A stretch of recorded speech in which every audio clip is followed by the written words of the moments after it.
Inshallah, we'll commence the gathering with the recitation of the Quran Kareem. So I'd like to call upon the student of his class here, Masjid Al Farouq, Mahmood, to come up, inshallah, and recite the Quran.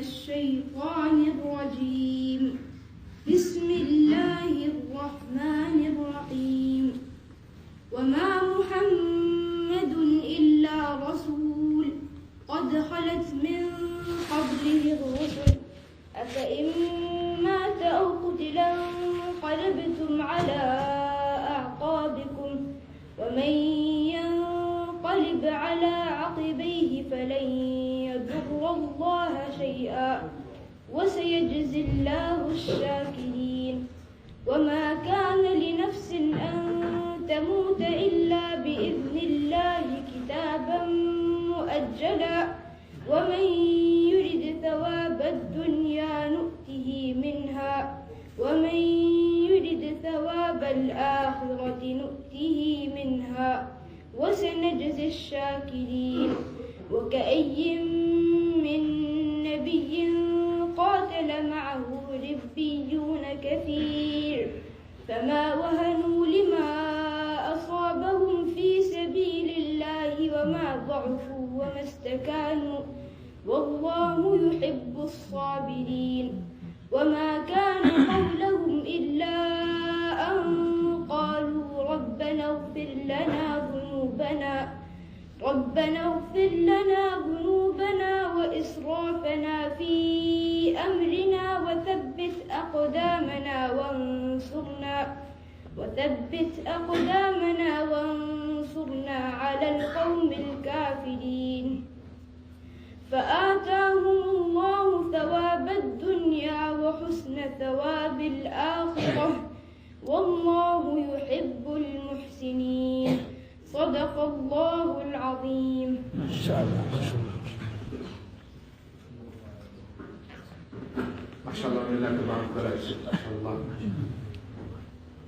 We're all here today to learn from the life of Hazrat Moulana Yusuf Motala Sahib, rahimahullah, lessons in Ittiba'i Sunnah, lessons in extreme love for the Holy Prophet sallallahu alaihi wasallam, lessons in Qurbani, sacrifice, commitment, time management, lessons in hospitality, mehman nawazi, shafqat, compassion, love, special love and compassion for students, lessons in the concern and the fikr for the ummah.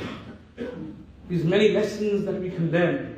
Alhamdulillah, we have today invited two distinguished guests who are very close to Hazrat, students of Hazrat, rahimahullah, and inshallah our guests will enlighten us and highlight these lessons that we can learn. And the whole purpose of this gathering is that the legacy that Hazrat rahimahullah has left behind, we continue that legacy, we follow his footsteps, and do whatever we can for the deen of Allah subhanahu wa ta'ala. A couple of days ago, Marhum Zubir Patel passed away, and the Marhum also gave a lot of khidmat for the deen of Allah, especially in the masjid and the madrasa, in the maktab. We'll come every day, make sure the maktab is running smooth, talk to the asatidha, teachers, is everything good? And always say, dikra, son, are you okay? Is everything fine?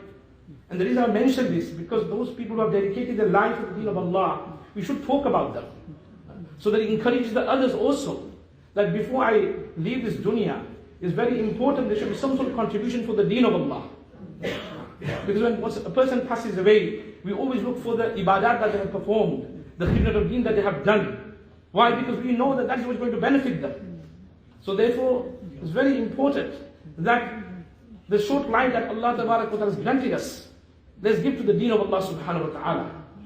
So inshallah I can call upon, alhamdulillah, a very close friend of mine, alhamdulillah, Hazrat Moulana Dr. Chandia Sahib, who's currently Ustaz al-Hadith of Darul Bolton, lecturer at the University of Lancashire. And alhamdulillah, he's also our Ustaz here.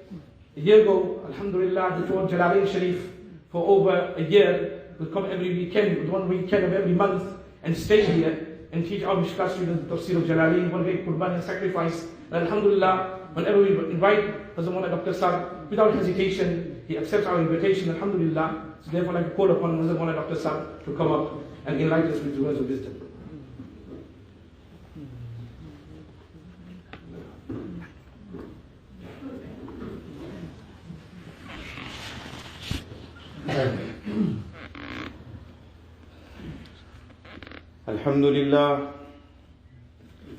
الحمد لله نحمده ونستعينه ونستغفره ونؤمن به ونتوكل عليه ونعوذ بالله من شرور أنفسنا ومن سيئات أعمالنا من يهده الله فلا مضل له ومن يضلله فلا هادي له ونشهد أن لا إله إلا الله وحده لا شريك له ونشهد أن سيدنا ونبينا ومولانا محمدا عبده ورسوله صلى الله تعالى عليه وعلى آله وصحبه وبارك وسلم تسليما كثيرا كثيرا أما بعد فأعوذ بالله من الشيطان الرجيم بسم الله الرحمن الرحيم فاعتبروا يا أولي الأبصار وعن جابر بن عبد الله رضي الله تعالى عنه بل وعن أبي هريرة رضي الله تعالى عنه قال بدأ الإسلام غريبا وسيعود غريبا فطوبى للغرباء أو كما قال صلى الله عليه وسلم رواه Muslim. Respected scholars, brothers, senior and young sisters listening, Assalamu alaikum wa rahmatullahi wa barakatuh. Before I commence my talk, I would just like to ask the gathering a question.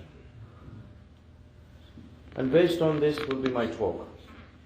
My simple question, albeit I have an idea of the answer. How many of you did not see Hazrat Shaykh, Hazrat Moulana Yusuf Motala Sahib in your life, in the flesh? So Alhamdulillah, you all saw him. That in itself is a blessing. SubhanAllah. That is a blessing of Allah within our lives, for which we should be grateful of. Because to see those who are unanimously held to be the awliya of Allah, whom looking at whom reminds us of Allah, sitting with whom reminds us of Allah,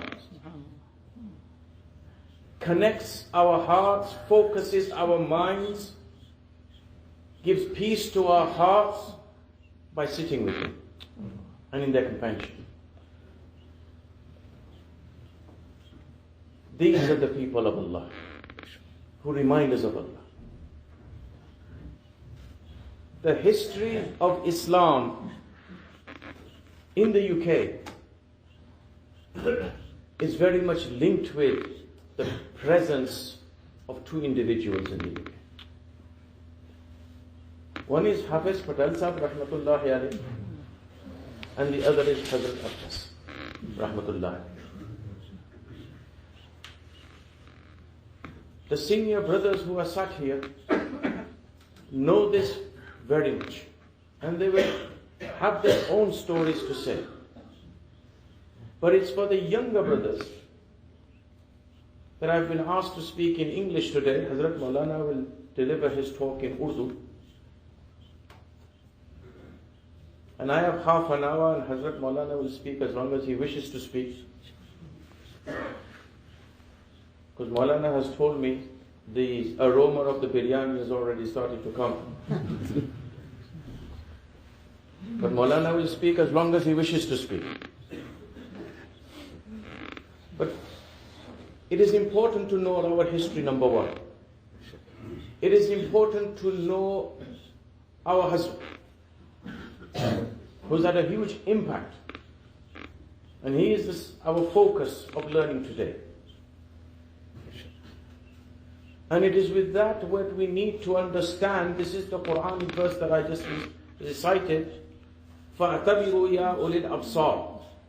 Hazrat Moulana indicated why do we have these kinds of programs, so that we learn for our own lives of how to prepare to meet our Creator.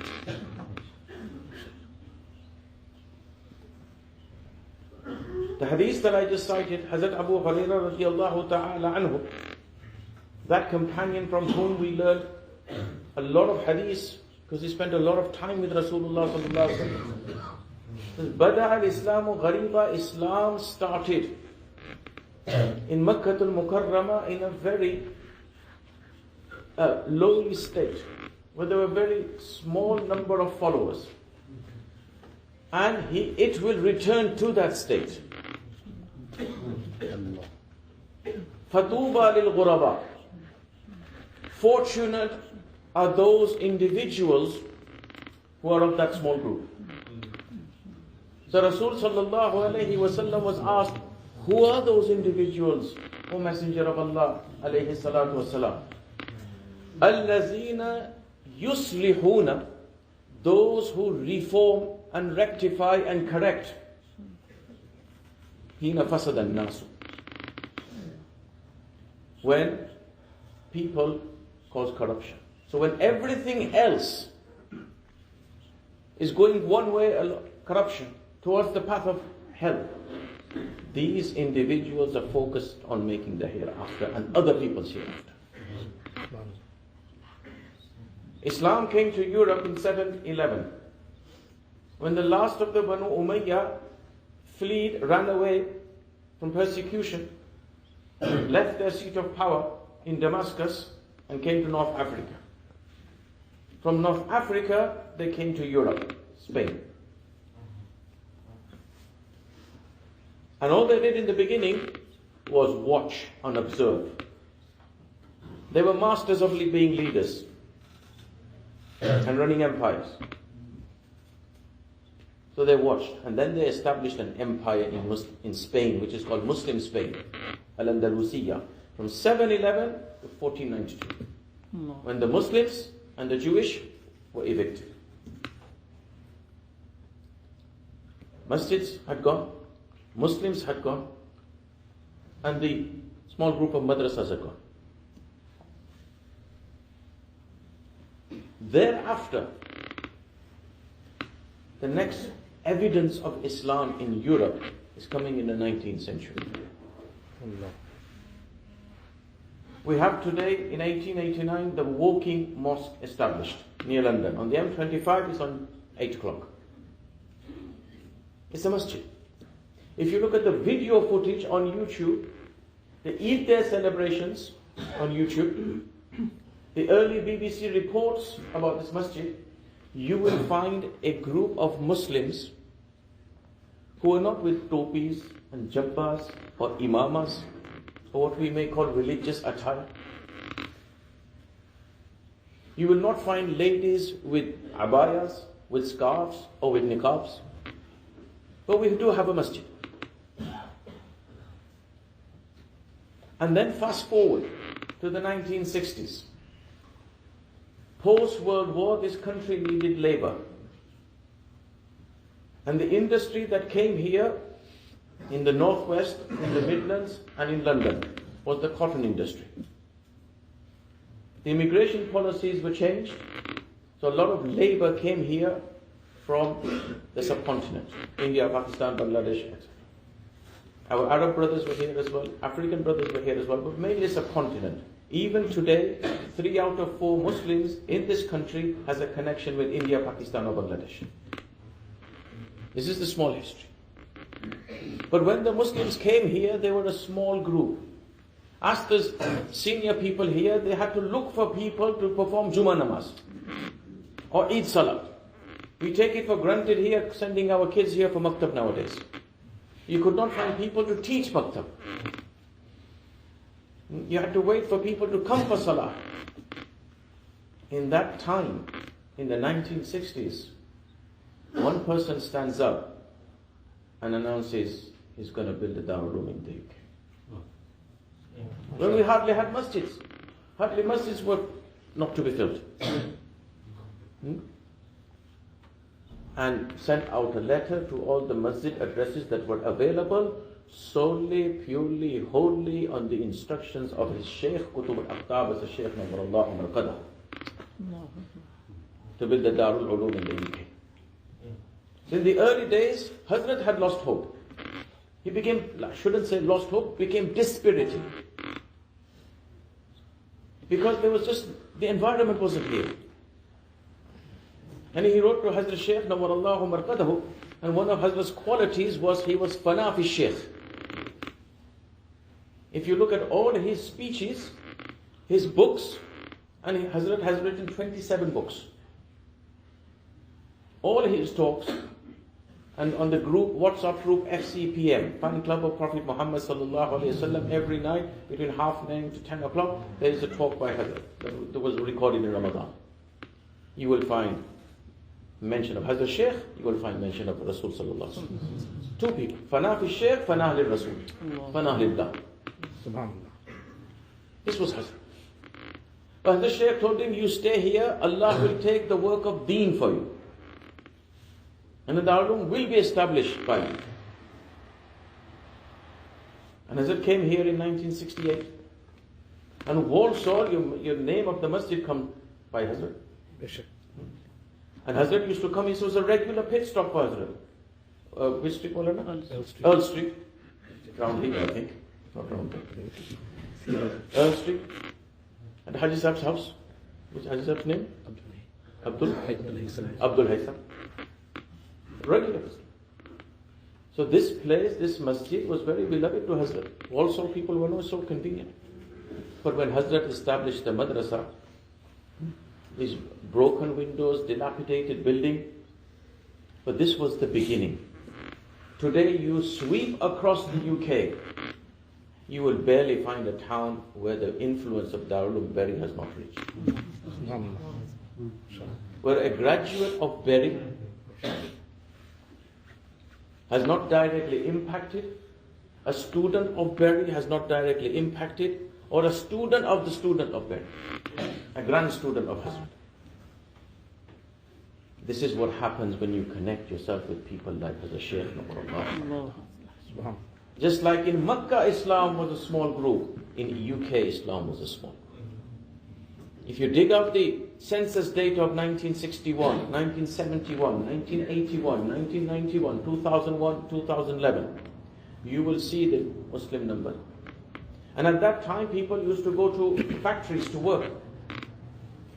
Ask your grandfathers, ask your fathers, those who came here. These were tough times. And in that, Hazrat stands up and announces to make a da'wah. And not only making and announcing, is the sacrifice he gave. Hazrat had a house in Bolton. He was Imam in Zakaria Masjid Bolton. And that's a story in itself. To contribute towards the Darul Ulum, he sold his house. Hazrat had a car. He sold his car. He was a keen driver. And for many years he did not drive. At the latter part he started driving again. Sold his car. He stayed there when nobody would stay there. The visitors who would come sometimes, they were scared here, there might be a jinn here. Hazrat used to stay there by himself. And all the Buzrugs used to come, the elders used to come, and they used to say, we can smell knowledge here. Knowledge. Hazrat was 22, 23 in those days. But elderly people used to go him for mashwara and counsel. This was the foresight, the intelligence that Allah had blessed because of fana fi Shaykh. This is a lesson for us. Who are we attaching ourselves to? Who is our role model? And Hazrat would say himself, Hazrat Moulana is here, 90% of my decisions, not mine, Hazrat's, are based on some dream. And his direct connection with Rasulullah. All our awliya, the one underpinning the lowest common denominator is their connection with Rasulullah. Ashik al-Rasul. And all his life, If I go through my own timetable when I was studying there, the timetable from Hadhrat used to teach after Fajr. In those days it was Tirmidhi Sharif. Then it became Bukhari Sharif. And after teaching, he would have a light breakfast or something, maybe rest for a little while, then go to teach again. And he had a jam-packed diary of teaching, and he would ensure that he would teach at least one book for every single year, so it could keep an eye on every student and their development. So all those who you see in front line today were all students of Hazrat Moulana Yusuf Motala Sahib. Hazrat Moulana here, Mufti Shakir Sahib here, Moulana Bilal Sahib, Moulana Salim Dora Sahib, Mufti Abdur Samad Sahib, Sheikh Ahmad Ali Sahib, Sheikh Riyadul Haq Sahib, and if I go down to London, etc. All of them. All connected. And Hazrat taught everybody like that, his own son. His connection. Hazrat was not only fanah with Shaykh, he had an absolutely amazing quality to interpret dreams. Interpret dreams.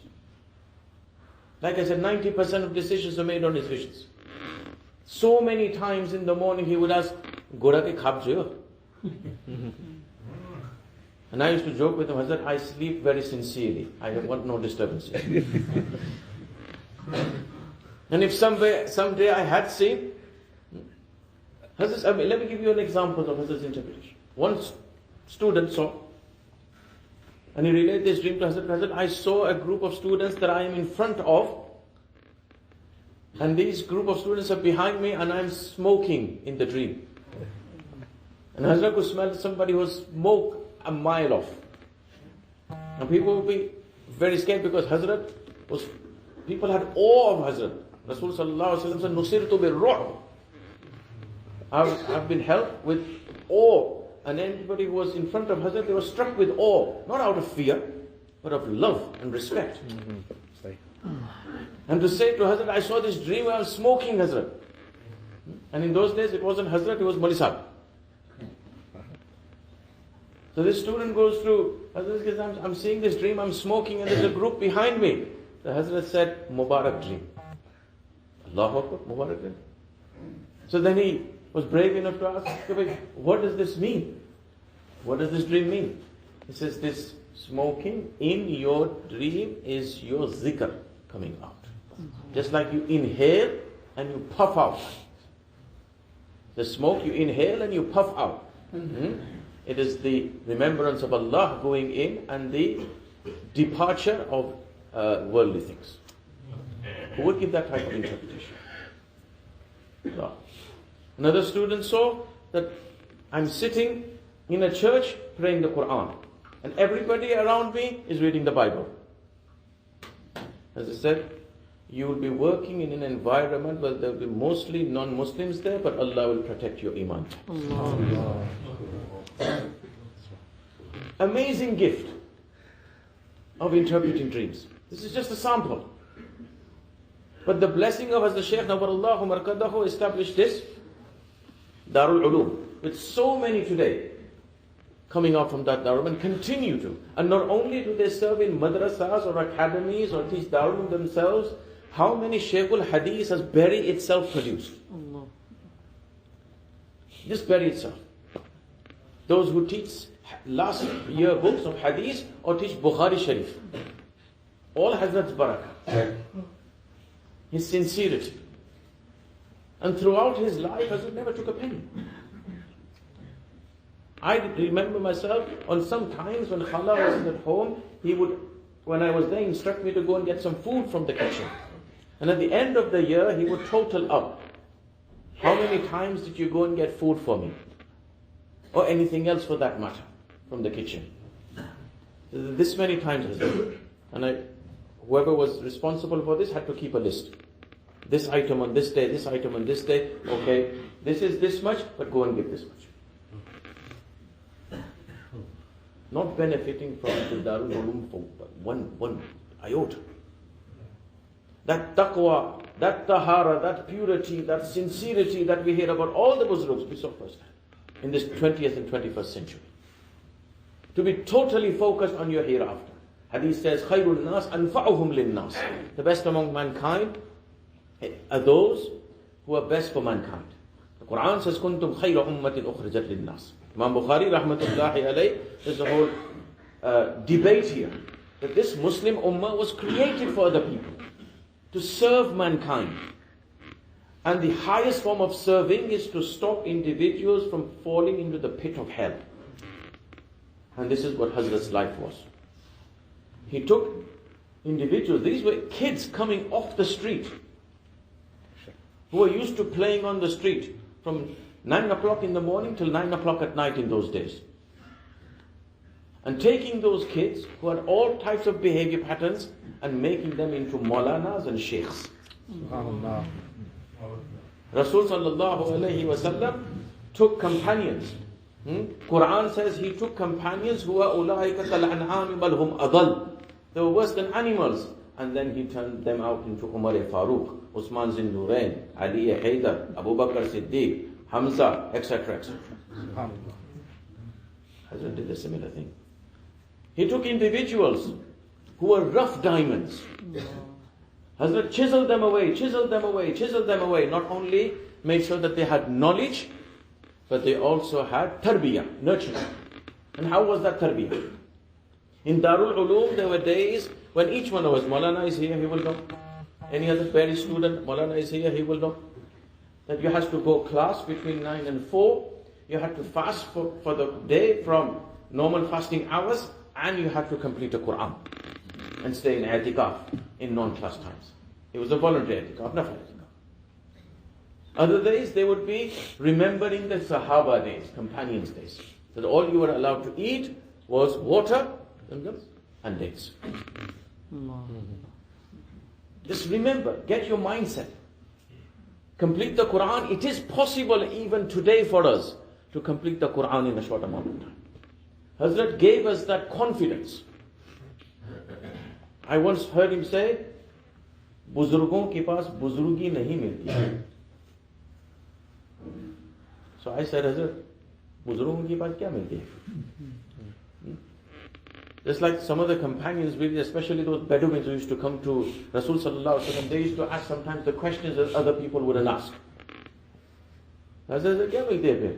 Buzurgon ke paas himmat milti. Tawakkul ala Allah milta. Look at the Hazrat students today. Running madrasas, yet they're 500,000, 400,000, 600,000, 200,000 buildings. And the same model. Turn to Allah. If that's Allah is running the whole universe, why will He not give to your academy? Why will He not give to your madrasa? Why will He not give to your Darul Uloom? He's got a whole universe. What's one academy and one madrasa? It's tawakkul ala Allah. So these students are going through not only ta'aleem, but also tarbiyah. And connecting with Rasulullah sallallahu alayhi wa sallam every Thursday evening, Durud Sharif. Connection with Rasulullah sallallahu alayhi wa sallam. Not only that, encouragement to go for Umrah. But not only go for Umrah, how to behave whilst in Madinatul Munawwara and Haramain al-Sharifain. On every step, pray Durud Sharif. Every step, pray Astaghfirullah, then pray Durud Sharif. Clean your mouth out before you're doing Durud Sharif. When you're in front of Rawza Aqdas, have the utmost respect for where you are. Utmost respect. When you're in the first 10 days of Muharram, do Isal Sawab for the people of Ahlul Bayt. So the connection through tarbiyah, connection with Rasulullah sallallahu alaihi wasallam, connection with the awliya.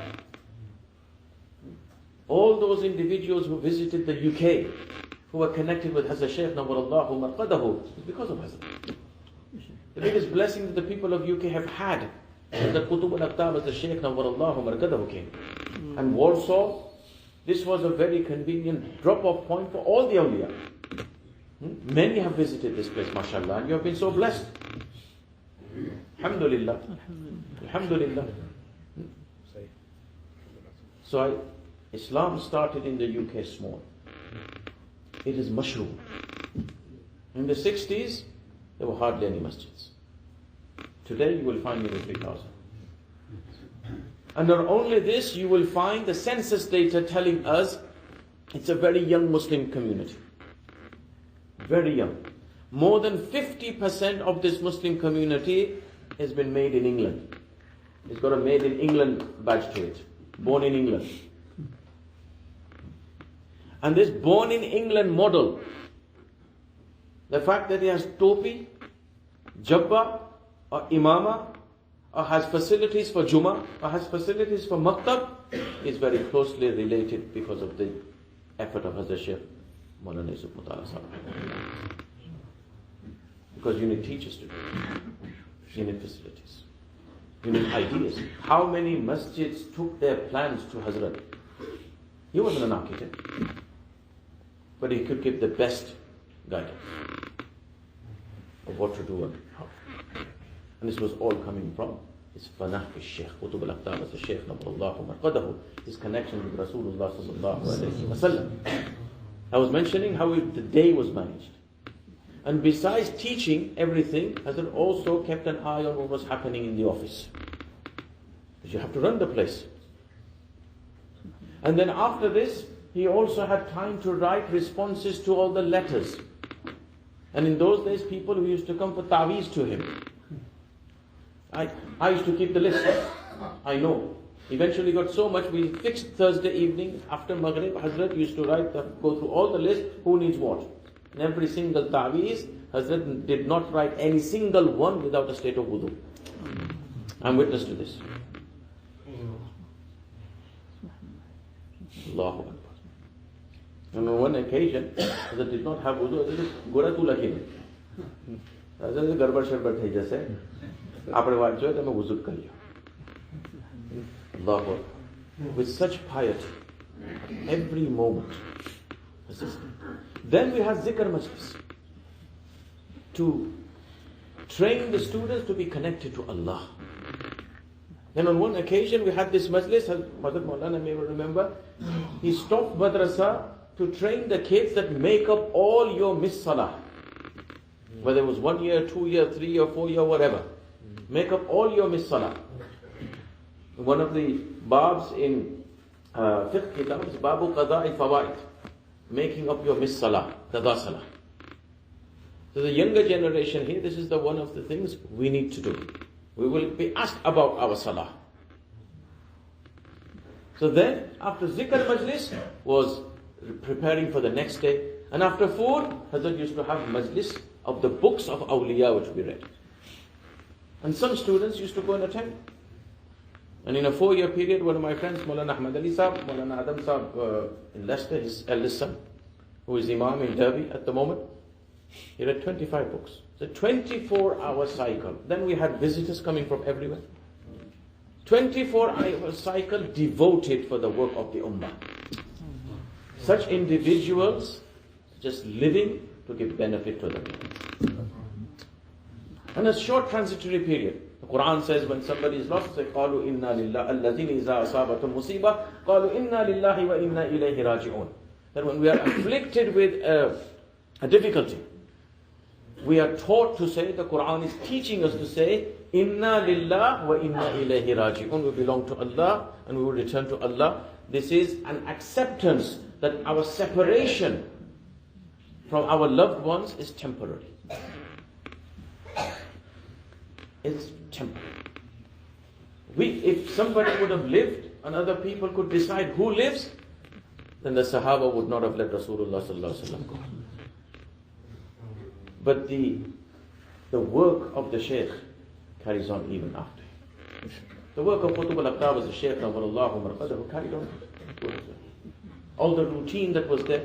Hazrat Moulana in his Ramadan, he goes to Saharanpur, in England, in the UK, every morning, alhamdulillah, zikr majlis, khatme khajiga. That path that the awliya set for us, follow that path. This is what Hazrat did. He died going for Bukhari Sharif Khatam. It's a whole book in itself of those individuals who died whilst traveling for the work of deen. And those who die, Mautul Ghurba. dying in a state of trouble. So right, hadith, the commentators of the Quran, that person who dies in a state of trouble in the work of deen, his Jannah is from where he left to where he reached. Somebody very recently saw that Hazrat's grave is in Canada, Toronto, a very peaceful area. Alhamdulillah, I visited, Hazrat Moulana has visited, very peaceful area. Somebody saw a dream recently that he went, in his dream, he is going to find the grave in Canada, at that graveyard, and he's saying the grave is no longer there. And he's inquiring, where is it? This grave has been moved to Madinatul Munawwara. Has this connection? At every step. Who we remember at the time of our death, ask ourselves, who are we talking about mostly in our lives? Hazrat was mostly talking about Hazrat Sheikh. Hazrat was mostly talking about Rasul sallallahu alayhi wasallam. His hadith lessons. You would want to think, what's going to happen next? It was though we were so immersed in the love of Rasulullah sallallahu alayhi wasallam. One occasion I remember, a weekend, Hazrat was in the library, the old library of Darul Ulum. And after Zohar, he picked up and he sat down a book. And I sat there with him. It was just myself and Hazrat. Hazrat told me, go and rest this Saturday afternoon. Go and have a few hours rest and come back. So I went back. It wasn't a few hours. I went at Asr time. And I said, oh, Gora, abhi gyo. Always Hazrat called with such grace and sympathy. So I said, Hazrat, have you not moved from here? He says, no. And the book was this big that he had in his hand. 3-4 inches. And the book was on hadith. And he said, look, I've nearly finished this book. And I said, Hazrat, did you not take a break? He says, I was reading one hadith after the other hadith after the other hadith, but the love of Rasulullah sallallahu alaihi wasallam's life would not allow me to not turn to the next page, not turn to the next page. It's like these kids reading these books, I forget what they're called, Harry Potter books. They go through these big, fat, massive books in a few days because they want to know what happened next. And it says, the love of Rasulullah sallallahu alaihi wasallam is taking me to the next hadith, to the next hadith, to the next hadith. This was the 80s. There is a book, small, called Makatib-e Yusufi. It was printed in the 80s. It was letters that Hazrat Nawwarallahu Marqadahu wrote to students. It was translated into Gujarati by Hazrat Moulana Abdullah Kapodrabi Sahib. It's available on WhatsApp. I'll send it to Hazrat Moulana and he will circulate. In the 80s, you will see Hazrat thinking how he was so connected with Allah, how he was so connected with Rasulullah sallallahu alaihi wasallam, how he was so still connected with his Shaykh. Allahu Akbar. My time is finishing. Moulana said 9 o'clock, so I have 10 seconds left. So Hazrat Moulana is here, but he's going to finish when he's going to finish. I'm not going to say anything. But the lesson, this is why I said, فَاعْتَبِرُوا يَا أُولِي الْأَبْصَارِ. Hazrat came to the UK. He stayed because under the instructions of his Shaykh, and his sole life was only to please his Creator. He left with a big smile on his face, with such an illuminated, radiant smile. May Allah Rabbul Alameen make our final moments the best of our lives. May Allah, our Lord, be pleased with us. The whole life was to benefit people. Whole life. Only for Allah. And Hazrat taught 40 years, nearly 40 years hadith. 40 years. 40 years. 27 books. He nearly established 12 institutes by himself. And then his students have established that those are others. All that reward, I don't think there is a second that passes by where Hazrat is not receiving a reward. 24/7. Our connection now to him is through Isa alayhi salam. And we should continue to do that for all our awliya and all our beloved ones. Wa akhir da'wana alhamdulillah rabbil alamin. Jazakallah khair, inshallah. Without taking much of your time, shall I go over the inshallah. بسم اللہ الرحمن الرحیم. مولانا محمود صاحب نے کرسی گرم کر دی ہے. بسم اللہ الرحمن الرحیم. محمود صلی اللہ رسول اللہ. بھائی مولانا صاحب نے آپ کو وارننگ سنا دی ہے. یہ فنش ہوگا تو فنش ہوگا. مجھے تو فکر نہیں, میں تو حقیقت کا گوشت کھا گیا ہے.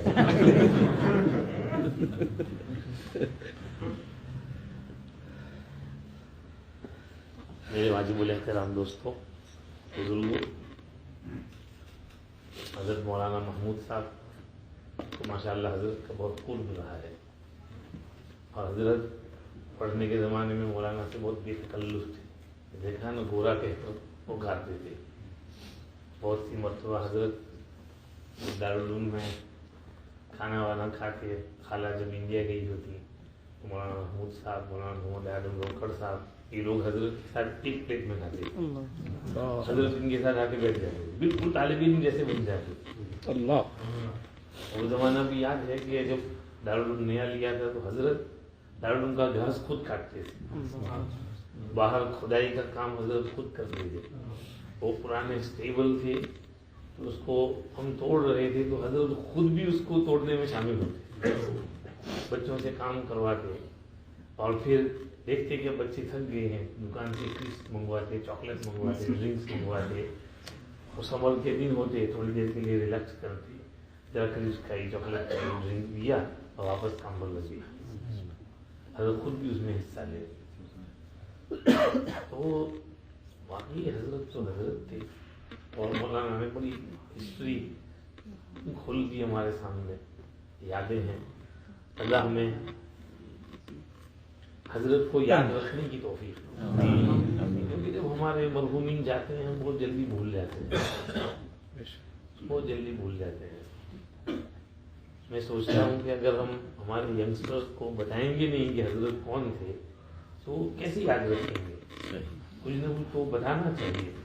ایسے جلسے تو ہونے چاہیے, ضروری ہیں یہ جلسے. ہمارے مفتی شبیر صاحب نے تو فرمایا فرض کفایہ ہے کہ اپنے بڑوں کو یاد کرو تاکہ نیا جنریشن ہمارے ساتھ کنیکٹڈ رہے, جوائنٹ رہے, ورنہ ڈسکنیکٹ ہو جائے گا, کٹ ہو جائیں گے. تو تھوڑی بہت حضرت کی یاد کر لیتے ہیں. یاد رہے کہ یہ کوئی تعزیتی جلسہ نہیں ہے, یہ بزرگوں کے حالات سناتے ہیں تو اللہ کی رحمت برستی ہے. یہ میں نہیں کہتا, ابن الجوزی نے صفت الصفوہ میں مقدمے کے اندر نقل کیا ہے کہ سفیان ابن عیینہ رحمۃ اللہ علیہ نے فرمایا عند ذکر الصالحین تتنزل الرحمہ. جب نیک بندوں کی باتیں ہوتی ہیں تو اللہ کی رحمت برستی ہے.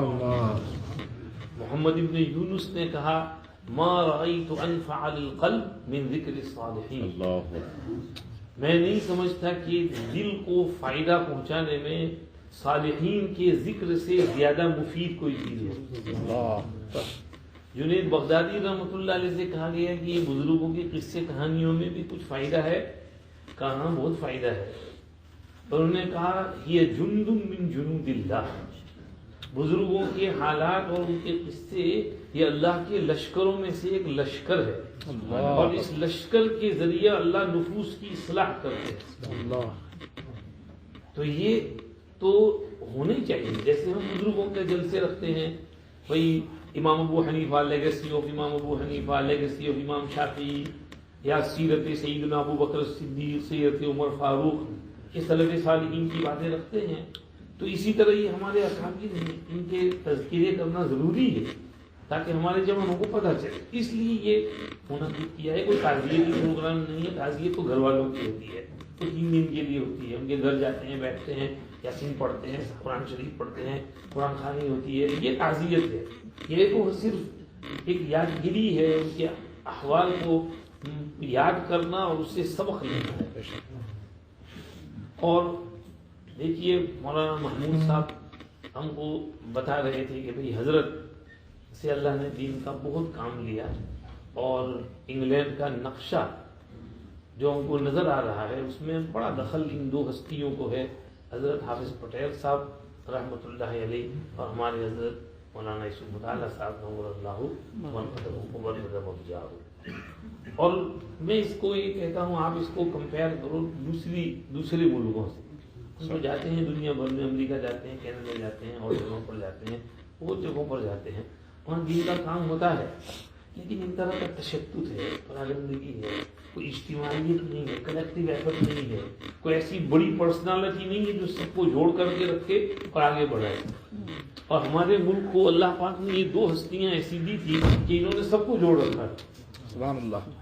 اللہ نے ان سے جو کام لیا ہے وہ الحمدللہ، اور انشاءاللہ حضرت کا ثواب تو بہت بڑھے گا، بہت بڑھے گا. ہمارے حضرت مولانا بلال صاحب دامت برکاتہم وتفضیلہم اللہ مراتبہم، حضرت شیخ کے خلیفہ رہ گئے ہیں. مولانا ہاشم صاحب تو بیچارے بہت بیمار ہیں، اور حضرت مولانا بلال صاحب بھی رہ گئے ہیں. اللہ ان کی زندگی میں خوب برکت مستفیض فرمائے. آمین آمین. حضرت کی مسجد میں ایک چاچا رہتے تھے بڑی عمر کے، ان کا انتقال ہو گیا. کچھ دن بعد شاید حضرت ہی نے اس کو، ان چاچا کو خاتمہ دیا. پوچھا چاچا کیا حال چال ہے؟ تو کہنے لگے وہ سویٹ کام آ گئی. تو وہاں دلا سر کہ سمجھ نہیں پڑی کہ سویٹ کیا کام آ گئی. اور سوچا تو پھر یاد آیا کہ وہ چاچا جو ہیں وہ 5 بجے مدرسہ سٹارٹ ہوتا ہے تو اس وقت اپنے جیب میں سویٹ بھر کر آتے تھے. اور جو بچے نئے مدرسے میں سٹارٹ ہوں اور روتے ہوں تو سب بچوں کو ایک ایک ٹافی دے دیتے تھے. تو بچہ ٹافی لے کے خوش ہو جاتا تھا، کلاس میں جا کے بیٹھ جاتا تھا، سویٹ کھا لیتا تھا، سبق پڑھتا تھا، وہ سیٹل ہو جاتا تھا اس طرح. تو اللہ پاک کو ان کی وہ سویٹ اتنی پسند آئی کہ اس کی برکت سے اللہ نے ان کی مغفرت کر دی. یعنی اندازہ لگاؤ ایک بچے کو سویٹ دینے پر اللہ نے اتنا دیا.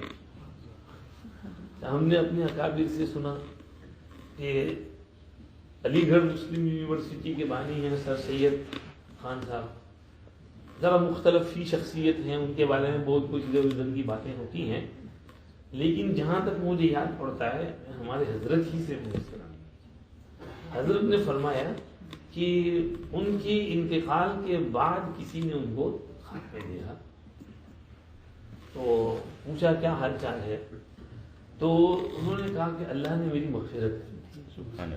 کس عمل پر؟ تو کہا کہ اس لیے کہ میں نے علی گڑھ مسلم یونیورسٹی اس لیے بنائی کہ مسلمانوں کی دنیا درست ہو جائے، وہ کچھ ایجوکیشن حاصل کریں، پڑھیں، ایجوکیٹڈ طبقہ ہو اور دنیا ان کی بن جاوے، اچھا کھائیں پیئیں، اچھا جاب ان کے پاس ہو. تو ان کی دنیا کی میں نے فکر کی، اس پر اللہ نے میری مغفرت کر دی. تو میں اس سے یہ سوچتا ہوں کہ بتاؤ جو آدمی مسلمانوں کے دین کی فکر کرے گا کہ مسلمانوں کا دین کس طرح سنبھل جائے گا، اللہ اس کو کتنا نوازیں گے، کتنا نوازیں گے، اس کو کتنا نوازیں گے. امام صاحب قرات کر رہے تھے ان المتقین فی جنات وعیون فی جنات ونعیم فاکہین بما آتاہم ربہم ووقاہم ربہم عذاب الجحیم کلوا واشربوا ہنیئا بما کنتم تعملون. دوسری جگہ ان المتقین فی جنات ونہر فی مقعد صدق عند ملیک مقتدر. دوسری جگہ ان المتقین فی ظلال وعیون وفواکہ مما یشتہون کلوا واشربوا ہنیئا بما کنتم تعملون انا کذالک نجزی المحسنین. تقوی والے جو ہوتے ہیں ان کو وہاں کلوا واشربوا شروع ہو جاتا ہے. اور ہمارے حضرت کے بارے میں خواب میں لوگوں نے دیکھا کہ کلوا واشربوا شروع ہو گیا ہے. ہمارے دوست ہیں دارالعلوم کے فارغ ہیں، مولانا ریاض نام ہے، لیسٹر والے نہیں دوسرے ہیں، یہ فارغ ہیں. انہوں نے خواب دیکھا تو وہ جنت میں ہیں. ان سے کہا گیا کہ اوپر چڑھو، تو اوپر چڑھتے گئے چڑھتے گئے چڑھتے گئے چڑھتے گئے یہاں تک کہ جنت الفردوس میں پہنچے. جنت الفردوس میں پہنچے تو دیکھا وہاں حضرت بیٹھے ہوئے ہیں اور حضرت کے سامنے قسم کے فروٹ اور کھانا پینا اور جوس رکھا ہوا ہے. حضرت نے فرمایا آ جاؤ بیٹھ جاؤ. تو وہ ذرا ادب سے بیٹھ گئے. فرمایا ادب سے یہاں استاد شاگرد کی کچھ نہیں ہے، ہم سب برابر ہیں، کھاؤ آرام کرو انجوائے کرو. اللہ یہ مبشرات ہیں صالحہ یراها المسلم او ترى له. نبوت ختم ہو گئی، مبشرات رہ گئے ہیں. یا رسول اللہ مبشرات کیا ہیں؟ گڈ نیوز کیا ہے؟ گڈ نیوز غلط ٹائمنگ یہ اچھا خواب ہے جو مسلمان خود دیکھے یا اس کے لیے کوئی اور دیکھے. تو چونکہ یہ حضرت چونکہ ہم سب کے دین اور دنیا دونوں کی فکر کر رہی ہے، دین اور دنیا دونوں کی فکر کر رہی ہے۔ شروع میں جب حضرت نے دارالعلوم کیا تو اس وقت حساب آئے، تو اس وقت انہوں نے پوچھا کہ یہ دارالعلوم میں آپ ان بچوں کو حافظ بنا رہے ہیں، مولوی بنا رہے ہیں، تو ان کا کیا ہوگا، یہ کھائیں گے کیسے، ان کو جاب کہاں ملے گا، سب تو امامت نہیں کریں گے، سب تو بخاری شریف نہیں پڑھائیں گے، ان کو کوئی جاب تو دے گا نہیں، تو کیسے ہوگا؟ تو حضرت نے فرمایا بھائی دیکھو، ہمارے دارالعلوم کھولنے کا مقصد دو چیزیں ہیں، تعلیم، تربیت۔ اگر ہم اس مقصد میں کامیاب ہو گئے تو بس ہمارا بیڑا پار ہے کہ بچوں کو ہم نے صحیح ایجوکیشن دے دیا دین کا، اور ہم نے ان کی صحیح تربیت کر دی، ان کا ذہن دینی بنا دیا، تو ہم کامیاب ہیں، بس ہمیں اور کچھ نہیں چاہیے۔ اس کے بعد یہ یہاں سے فارغ ہو کر جائیں گے تو ہم نے ان کی آخرت درست کر دی ہے، اللہ ان کی دنیا بھی درست کر دی۔ ہمارا مقصد صرف یہ دو چیزیں ہیں کہ بچوں کی تعلیم صحیح ہو اور ان کی تربیت صحیح ہو، بس یہ ہو جانا چاہیے، باقی تو اللہ مالک ہے۔ پھر چند سالوں کے بعد حضرت نے اس کی طرف توجہ فرمائی کہ بھئی ان کے دین کے ساتھ ساتھ دنیا پر بھی توجہ کرنی چاہیے، تو حضرت نے بچوں کو یونیورسٹی جانے کی ترغیب۔ اب چونکہ بچے ہیں، سستی کرتے ہیں، تو وہ پہلے ماحول نہیں تھا، تو ماحول بنانے کے لیے آپ کو کچھ نہ کچھ ڈراسٹک ایکشن لینا پڑتا ہے۔ تو حضرت نے وہ ایکشن لی، بچوں کو کہا کہ تم لوگ ویسٹرن یونیورسٹی میں داخلہ، وہاں سے بلایا، کورس یہ وہ آگے پیچھے، کچھ دورے والوں کے اسباق بھی کچھ آگے پیچھے کیے حضرت نے، ہم لوگ دورہ پڑھا دیتے، ہم کو دل میں کچھ ہوتا تھا کہ وہ دن کو نہیں پڑھا سکتے ہیں، صبح کو دوپہر کو پڑھانا ہے، شام کو پڑھانا ہے، 6 بجے کے بعد پڑھانا ہے، اور صبح کو یہ لوگ نہیں جائیں گے۔ یا اللہ، پہلے سال تو اتنا مشکل لگا، لیکن حضرت تو قلم چلاتے تھے اور ہو گیا، پھر ہو رہے جو ہو گیا اس میں نو ایکشن پر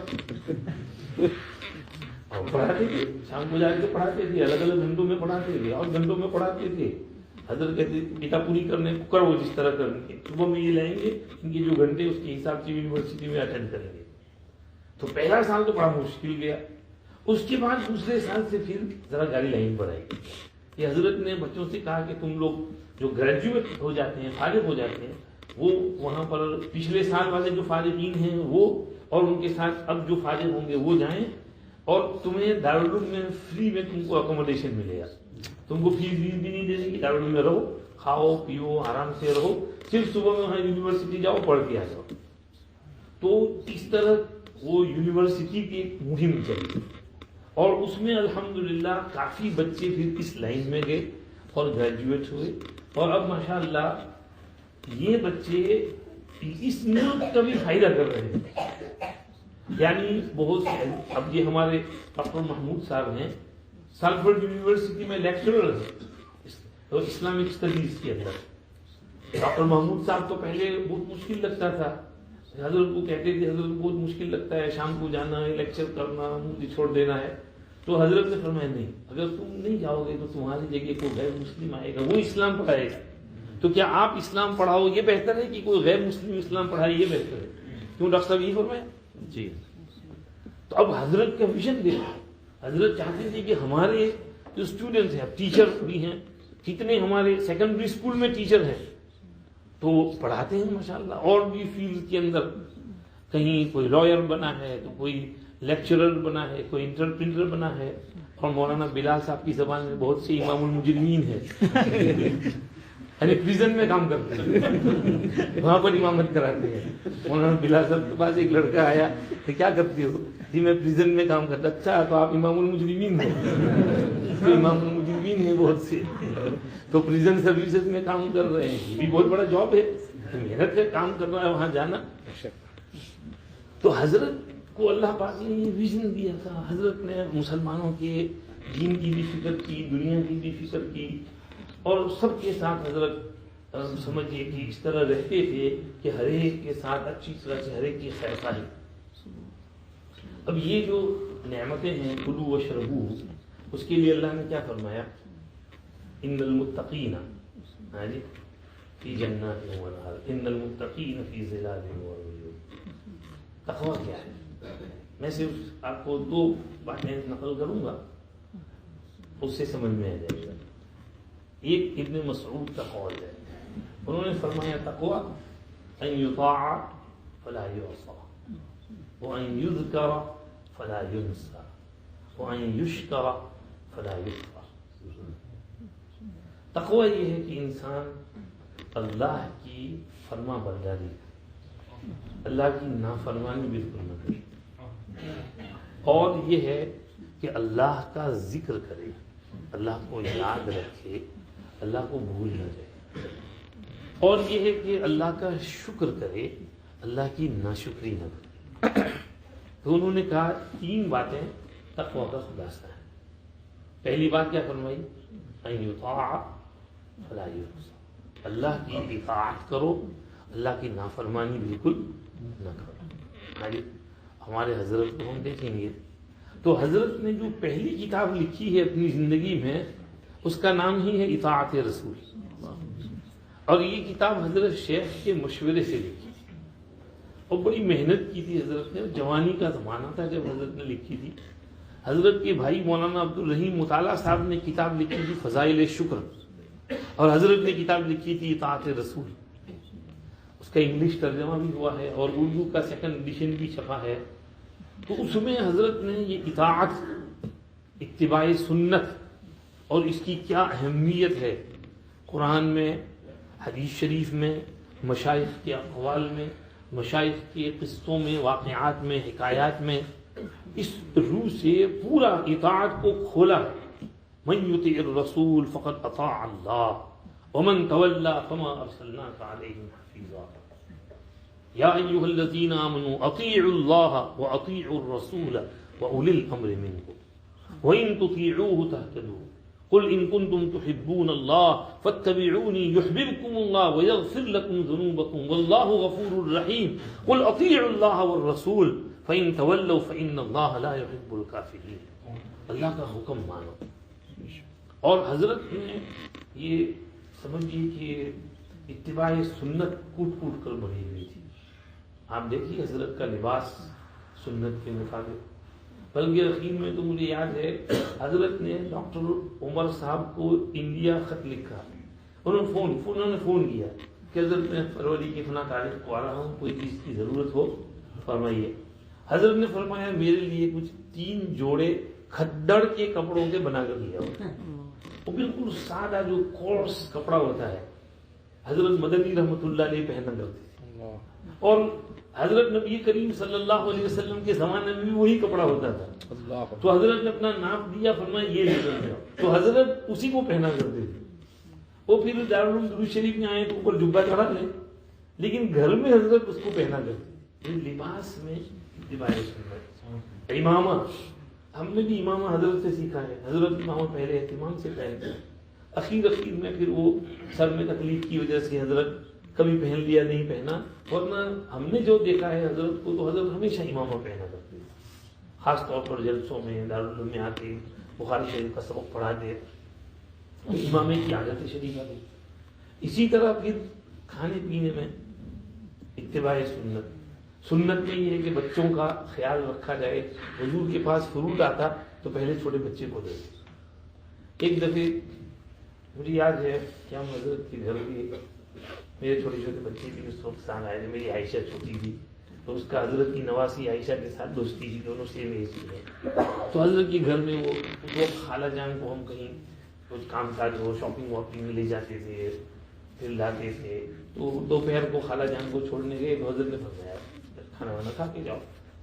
تو کھانے بیٹھے تو حضرت نے اپنی پلیٹ میں کھانا نہیں اتارا، پہلے سب بچوں کی پلیٹ میں لیا۔ جب سب بچوں کی پلیٹ میں کھانا رکھ دیا پھر حضرت نے اپنی پلیٹ میں لیا۔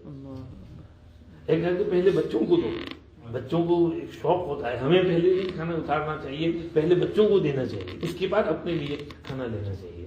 تو جو ہم کو سیکھنے کو ہم تو کھانے پہ ڈائریکٹ چلو اپنا اتارا دو، تم اپنے ڈالو، ہماری تو یہ عادت ہے۔ لیکن حضرت سے یہ سیکھنے کو ملا. تو یہ اتباع سنت یعنی چھوٹی چھوٹی چیزوں میں سنت کا خیال رکھنا. باقی اور چیزیں ہیں کہ بھئی دائیں ہاتھ سے پہننا، دائیں موزہ پہلے پہننا، دائیں جوتا پہلے پہننا، یہ سب سنتیں ہیں. اس کا تو حضرت کے یہاں بہت اہتمام تھا. پوری زندگی حضرت کی سنت کے مطابق. مجھے یاد نہیں پڑتا ہم نے حضرت کو سنت کے خلاف کوئی کام کرتے دیکھا ہو. یعنی وہ ایک بزرگ کے پاس ایک شخص رہا تو ایک دن کہنے لگا کہ حضرت میں 20 سال سے آپ کے پاس رہ رہا ہوں، میں نے آپ کی کوئی کرامت نہیں دیکھی. کرامت کیا مطلب کہ لوگ ہوا میں اڑتے ہیں، بزرگ پانی پر چلتے ہیں، تو آپ کو کبھی ہوا میں اڑتے نہیں دیکھا، پانی پر چلتے نہیں دیکھا، کوئی کرامت دکھاؤ. تو انہوں نے کہا بھائی تو 20 سال سے میرے پاس رہتا ہے، تو نے میرا کوئی عمل خلاف سنت دیکھا ہے؟ اس نے کہا نا حضرت یہ بات تو ہے نہیں، آپ نے کبھی بھی کوئی کام سنت کے خلاف نہیں کیا ہے. فرمایا یہی تو سب سے بڑی کرامت ہے، یہی تو سب سے بڑی کرامت ہے کہ انسان اپنا ہر کام سنت کے مطابق کرے. تو یہ حضرت کو ہم دیکھتے ہیں کہ اتباع سنت میں حضرت بہت آگے تھے. اور اتباع سنت کیوں ہے؟ اس لیے کہ سنت یہ کس کی طرف سے ہے؟ اللہ کی طرف سے. شیخ یونس صاحب کا ایک ملفوظ ہے، فرماتے تھے کہ بھئی سنت پر عمل کرو اس لیے کہ سنت رجسٹرڈ ہے، اللہ کی طرف سے وہ اپروو ہوئی ہے. اللہ نے اپنے نبی کو کہا کہ یہ کام یوں کرو، یوں پہنو، ٹوپی پہنو، امامہ پہنو، جبہ پہنو، موزہ پہنو، یہ اس طرح کھاؤ. ہر چیز جو حضور کرتے تھے اللہ کی طرف سے تھی. تو اگر اللہ کا محبوب بننا ہے تو سنت پر عمل کرو، اللہ کے محبوب بن جاؤ. یہ اطاعت، اللہ کی فرما برداری، اللہ کے رسول کی اتباع، یہ پہلی شرط ہے تقوی. دوسری ابن مسعود نے فرمایا ذکر کرو، بھولو نہیں. اور حضرت تو امام الذاکرین تھے. اللہ حضرت کا کیا کہنا، حضرت کا آپ حضرت کے پاس تھوڑی دیر ذکر کی مجلس میں بیٹھیں، آپ کا دل چالو ہو جائے. حضرت کی توجہ اتنی پاورفل تھی کہ وہ ذرا حضرت کی توجہ لگے تو آپ کا دل اللہ اللہ اللہ کر دے.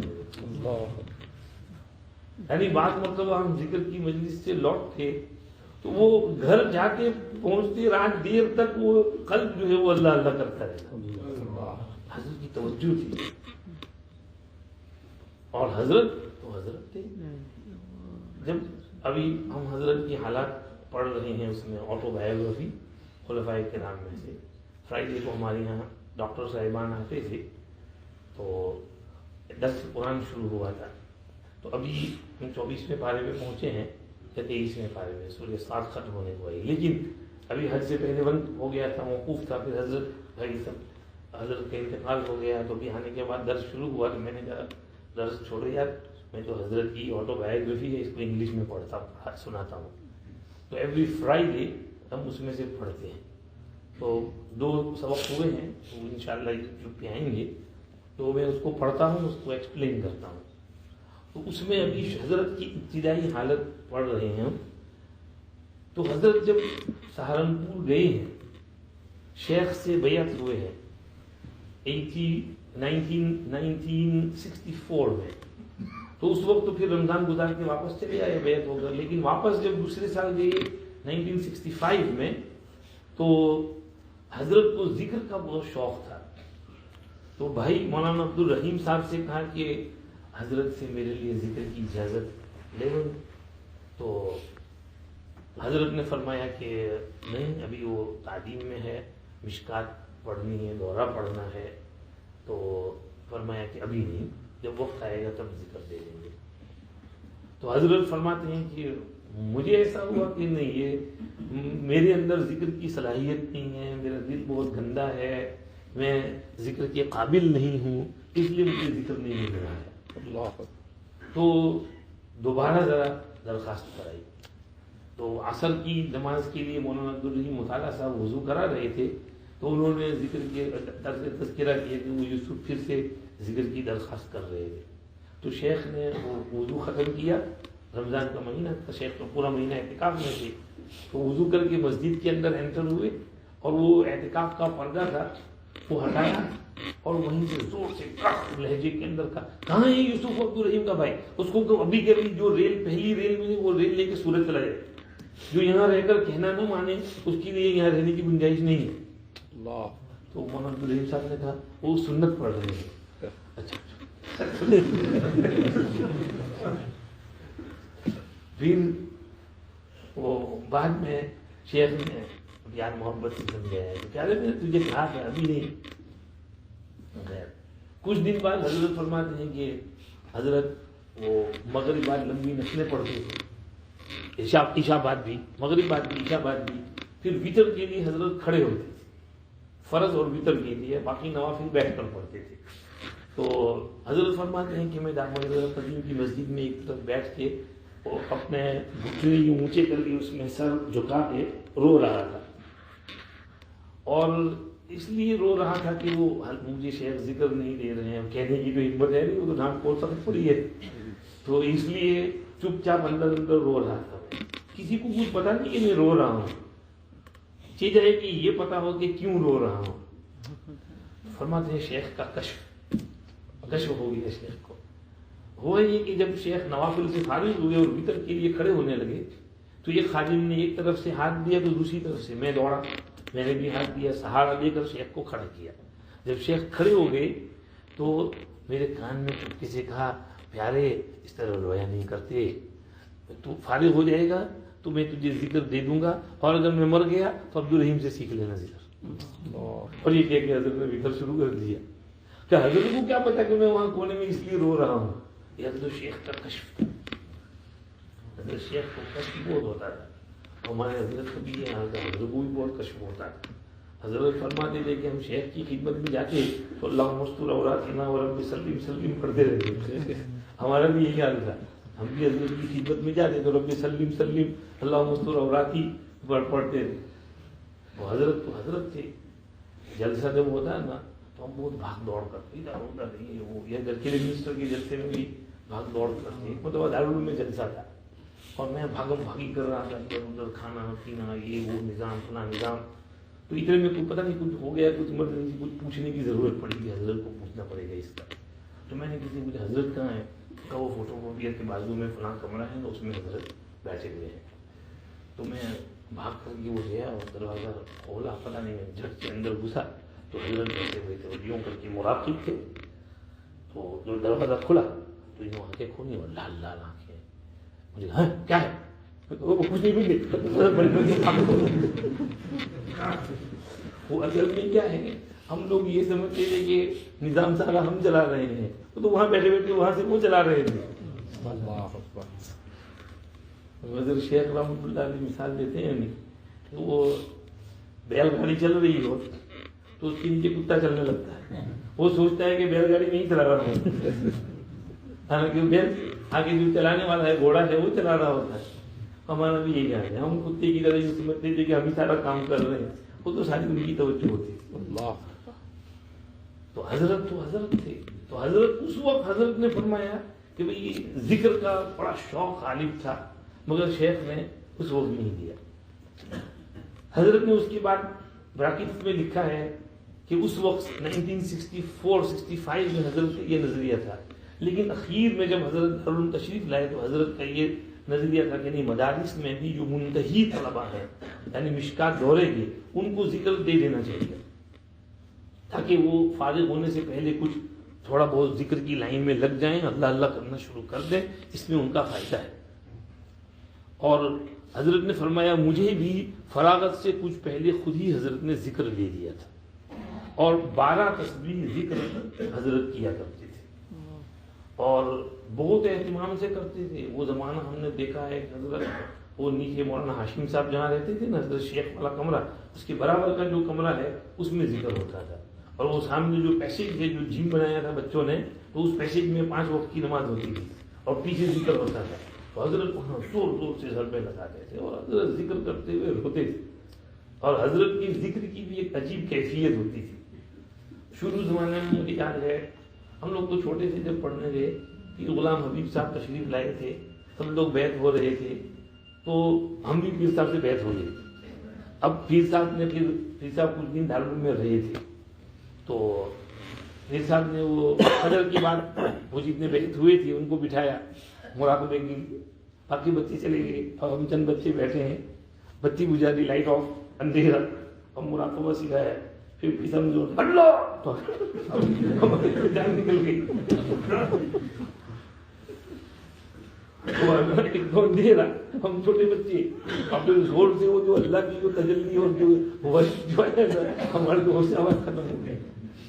خیر پھر پیر صاحب کو کرا کے حضرت پیر صاحب تو چلے گئے. ہمارا پھر پیر صاحب سے کانٹیکٹ نہیں, کیونکہ خط و کتابت نہیں تھی. صوفی طاہر ہمارے پیر تھے, ہم کو کوئی بات ان سے پوچھ لیا کرتے تھے. حضرت شیخ رحمتاللہ علیہ تشریف لائے دوسرے سفر میں 81 میں. تو میں نے کچھ خواب دیکھا کچھ, تو میں نے صوفی سے پوچھا صاحب صوفی اس کا کیا مطلب؟ صوفی نے کہا اس کا مطلب ہے جو شیخ سے بیعت ہو جائے تجھے فائدہ ہوگا. تو پھر حضرت شیخ کا آخری دن ہمیں بیعت ہو گیا. پھر وہ ذکر کی مجلس جو اصل وہ بات میں کہنا چاہتا ہوں, یہ ذکر کی مجلس میں حضرت شیخ چلے گئے. 2-3 دن بعد وہ ذکر کی مجلس میں گیا تو بیٹھتے تھے, تو ہم تو مراقبہ کرتے تھے. تو میں نے حضرت سے پھر کہا کہ حضرت مجھے ذکر سکھائیے نا, میں شیخ سے بیعت ہو گیا. مجھے کہا تم تو پیر صاحب سے بیعت تھے نا. میں نے کہا ہاں, لیکن پھر وہ میں شیخ سے بیعت ہو گیا. میں تو چھوٹا تھا, مجھے کچھ سمجھ نہیں پڑتی تھی کہ بیعت کیا ہے. میں نے شیخ سے بیعت کر دی ہے. فرمایا اچھا تو پیر صاحب نے کیا کہا تھا, سکھایا تھا؟ میں نے کہا مراقبہ. فرمایا مراقبہ کرتے رہو. تو مراقبہ کرتے رہے, لیکن وہ مراقبے میں سب لوگ زور سے ذکر کر رہے ہیں, مراقبہ کر رہے ہیں, اور مراقبہ کرتے کرتے ہوں گا رہے. تو میں نے پھر کچھ دن بعد حضرت سے کہا حضرت مجھے ذکر دیجیے نا. یہ تو حضرت نے فرمایا ٹھیک ہے. پھر حضرت نے ذکر جہر دیا. طلبا کو حضرت چھوٹا ذکر دیتے تھے, 200 مرتبہ کلمہ طیبہ اور 600 مرتبہ اسم ذات, تو وہ دے دیا. کبھی 400 مرتبہ دیتے, کبھی 500 مرتبہ. تو وہ ہم نے شروع کر دیا. تو حضرت کے ساتھ بیٹھ کے پھر ذکر کرتے تھے. اس کا کوئی مزہ ہی کچھ اور تھا. حضرت اور باقی سب طلبا زور زور سے ذکر کر رہے ہیں, اور حضرت پھر وہ ذکر کی مجلس اور اس کی تفاصیل شیخ کو مدینہ شریف بھیجتے تھے, اور شیخ وہاں بہت خوش ہوتے تھے. اور ان دنوں صوفی اقبال صاحب بھی حضرت شیخ کے ساتھ آئے تھے, پھر دارالعلوم میں ٹھہر گئے تھے. تو وہ بھی یہاں سے حضرت شیخ کو 2 مہینے ٹھہرے تھے صوفی اقبال صاحب.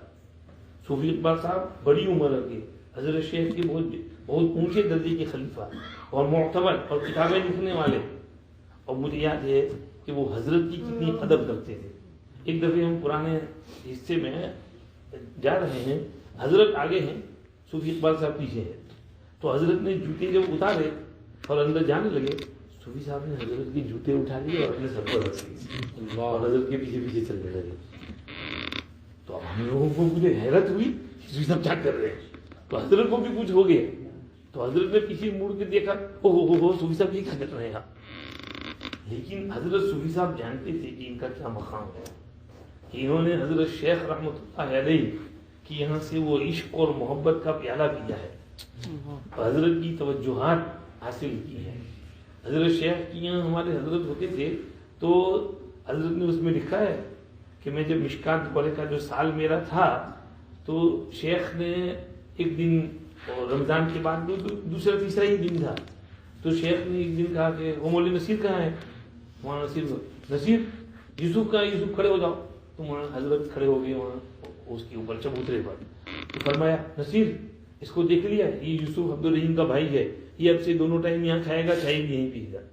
تو حضرت کہتے ہیں کہ اس کے بعد پورے 2 سال تک دونوں ٹائم کی صبح کی چائے, دوپہر کی چائے, اور دونوں ٹائم کا کھانا, دوپہر کا کھانا, شام کا کھانا شیخ کی یہیں ہوتا تھا. اور پھر ایک دن شیخ نے فرمایا کہ یوسف عشاء کے بعد آ جانا. تو کہتے ہیں عشاء بعد میں بھول گیا, ذہن سے نکل گیا یا کچھ مشغول ہو گیا. اتنے میں حضرت کا خادم آیا اور کہا حضرت یاد فرما رہے ہیں. میں تو ڈر ہو گیا, بھاگت دوڑ ہو گیا. تو جیسے ہی وہ کچے گھر میں پاؤں رکھا تو وہی ڈانٹ پڑی زور سے, ابے کہاں گئے ہوا, تجھے بولا تھا عشاء بعد یہاں آنے کو, جا بھاگ جائیں. تو حضرت کہتے ہیں کہ جب یہ فرمایا تو پہلے تو میں سنت پڑھ رہا تھا تو برداشت کر لیا تھا, لیکن اب تو قاب قوسین کی مسافت پر کھڑے تھے اور زور سے آنکھ میں گشدار آنکھوں سے ڈانٹ پڑی. تو بجائے کچھ رونے کے میں ہنس دیا. جب میں نے ہنس دیا تو شیخ بھی ہنس دیے اور شیخ نے فرمایا چل یہ تیرے لیے میں نے پھل رکھا ہے یہ کھانا اور شام کو عشاء بعد بھی آ جائے گا. تو اس کے بعد پھر عشاء بعد کی مجلس میں بھی حاضری ہوگی. تو شیخ اس وقت پھل کھاتے فروٹ کھاتے تو ہمارے حضرت کی وہ ایک ڈیوٹی تھی کہ وہ گریپس آئیں تو حضرت گریپس کے چھلکے اتار کر شیخ کو منہ میں دے. تو شیخ 2-4 گریپس کھائیں اور شیخ کو تو ڈائبٹیز تھی تو شیخ 2-4 گریپس لیں اس کے بعد کہیں تو ہی کھا لیں. کبھی فرماتے ارے احمد حسن مجھے تو ہر وقت تو ہی نظر آوے. یہ کنیت لقب دیا تھا احمد حسن. ارے احمد حسن مجھے تو ہر وقت تو ہی نظر آوے. اور وہ اس طرح سے وہ شیخ کے ساتھ جو کنیکشن تھا اور شیخ سے حضرت نے جو کچھ حاصل کیا تھا تو اس کو حضرت صوفی اقبال صاحب سمجھتے تھے کہ شیخ کی توجہات اور دعائیں اور سب کچھ یہ اس طرف توجہ رہی ہے. مفتی تقی صاحب اس دن آئے تھے تو انہوں نے بیان میں کہا کہ حضرت شیخ کا جب انتقال ہوا 1981 میں تو اس وقت حضرت کے بڑے بڑے خلفاء موجود تھے. مفتی محمود الحسن صاحب, مولانا منور حسین صوفی صاحب, مولانا عبدالجبار اعظمی صاحب اور بڑے بڑے خلفاء موجود تھے جگہ جگہ. مولانا یوسف صاحب تو اس وقت ابھی کم سن تھے, زیادہ معروف بھی نہیں تھے, لیکن اب اتنے سالوں بعد دیکھتے ہیں تو حضرت کے خلفاء میں مولانا یوسف صاحب نمایاں نظر آتے ہیں. اور حضرت کی ذریعے جو خدمت ہوئی ہے اور حضرت شیخ کا جو فیض جو پھیلا ہے تو اس پھیلانے میں مولانا یوسف صاحب کا بڑا ہاتھ نظر آتا ہے. تو یہ مفتی تقی صاحب کے الفاظ ہیں. تو یہ حضرت جو ہیں وہ سمجھیے کہ اس وقت سے ذکر کی لائن میں حضرت مسلسل ذکر بالجہر فرماتے ہیں. اور یہ سال ہاں سال تک تو ہم بات کر رہے ہیں کب کی 1981-82 کی بات کر رہے ہیں. اور مجھے تو میں تو ابلا گبلا آدمی ہوں, مجھے کچھ یاد نہیں رہتا, لیکن ڈاکٹر مظہر صاحب کل یاد کہتے تھے, کل ہمارے ساتھ وہاں تھے تو فرمانے لگے کہ مولانا صاحب کہ آپ بہت نصیب دار ہیں کیونکہ آپ کو حضرت کا جو قرب نصیب ہوا ہے اور حضرت کو آپ پر جو اعتماد تھا اور حضرت نے آپ کو ذمہ داریاں جو سونپی تھیں وہ شاید و نادر کسی کو اتنا قرب حاصل ہوا ہوگا. یعنی یہ میں تو نہیں, ڈاکٹر صاحب کی میں نے سوچا کہ ہاں بات تو صحیح ہے کہ حضرت سے ہمارا روزانہ کی ملاقات اور کنیکشن اور یہ وہ, تو اس وقت سے ہم تو حضرت کو دیکھتے چلے آ رہے ہیں 1981 سے. یعنی ویسے ہماری پہلی زیارت تو حضرت کی 1976 میں ہوئی تھی جب حضرت ڈیوزبری سیول ٹاؤن میں ہمارا امتحان لینے آئے تھے حفظ کا. اور حضرت نے جب پڑھنے کو کہا مجھے جو کہا کہ پچھلا جہاں سے چھوڑ کر گیا وہاں سے پڑھ, کتنا مشکل کام ہے اور وہ مشکل رکوع تھا. 21ویں پارے کا سورہ روم کا ومن آیاتی ان خلقکم من تراب ثم اذا انتم بشر تنتشرون, کتنی متشابہات. اور میں نے تو اب پتہ نہیں مجھے تو رونا آ گیا اور حضرت بھی پڑھاتے گئے,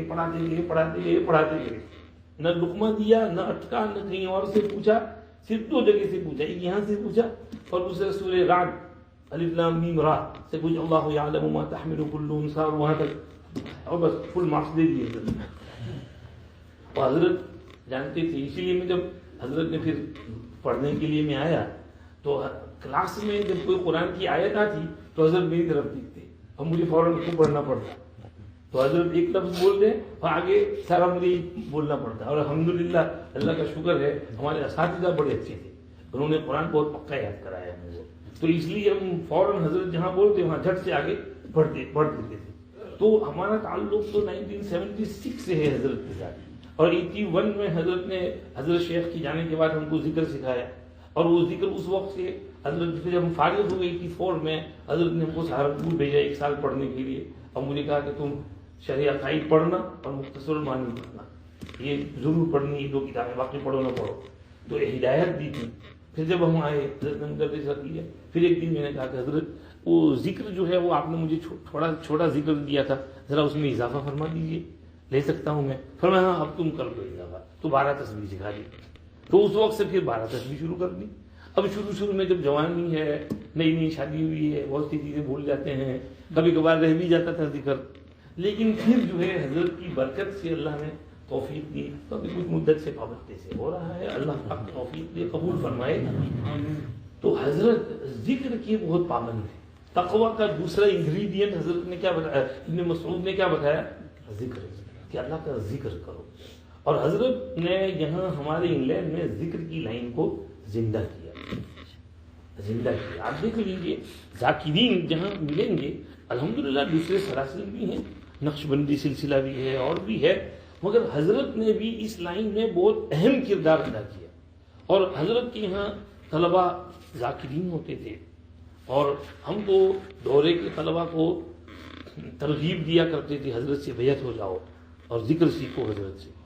اور میں مسلم پڑھاتا تھا تو جب حدیث جبریل میں مل احسان ان تعبد اللہ کانک ترا، تو میں اس میں کئی دن تک صرف تصوف پر بات کرتا تھا کہ یہ احسان پورا تصوف ہے، اور تصوف کیا ہے اور کیوں ضروری ہے، اس کی حقیقت کیا ہے، ذکر کیا ہے، سلاسل کیا ہیں، یہ سب پورا سمجھاتے تھے. تو الحمدللہ طلباء بیعت ہوتے تھے، ذکر کرتے تھے، اور ذاکرین کی لائن زندہ رہتی تھی الحمدللہ. اللہ پاک حضرت کی اس خدمت کو بھی قبول فرمائے اور ذکر کی لائن کو بھی زندہ رکھے. تو ایک تو ہوا اطاعت، اور دوسرا ہوا ذکر، اور تیسرا ہے وَإِن يُشْكَرْ فَلَا يُكْفَرْ. تقویٰ یہ ہے کہ اللہ کا شکر کرو، اللہ کی ناشکری نہ کرو.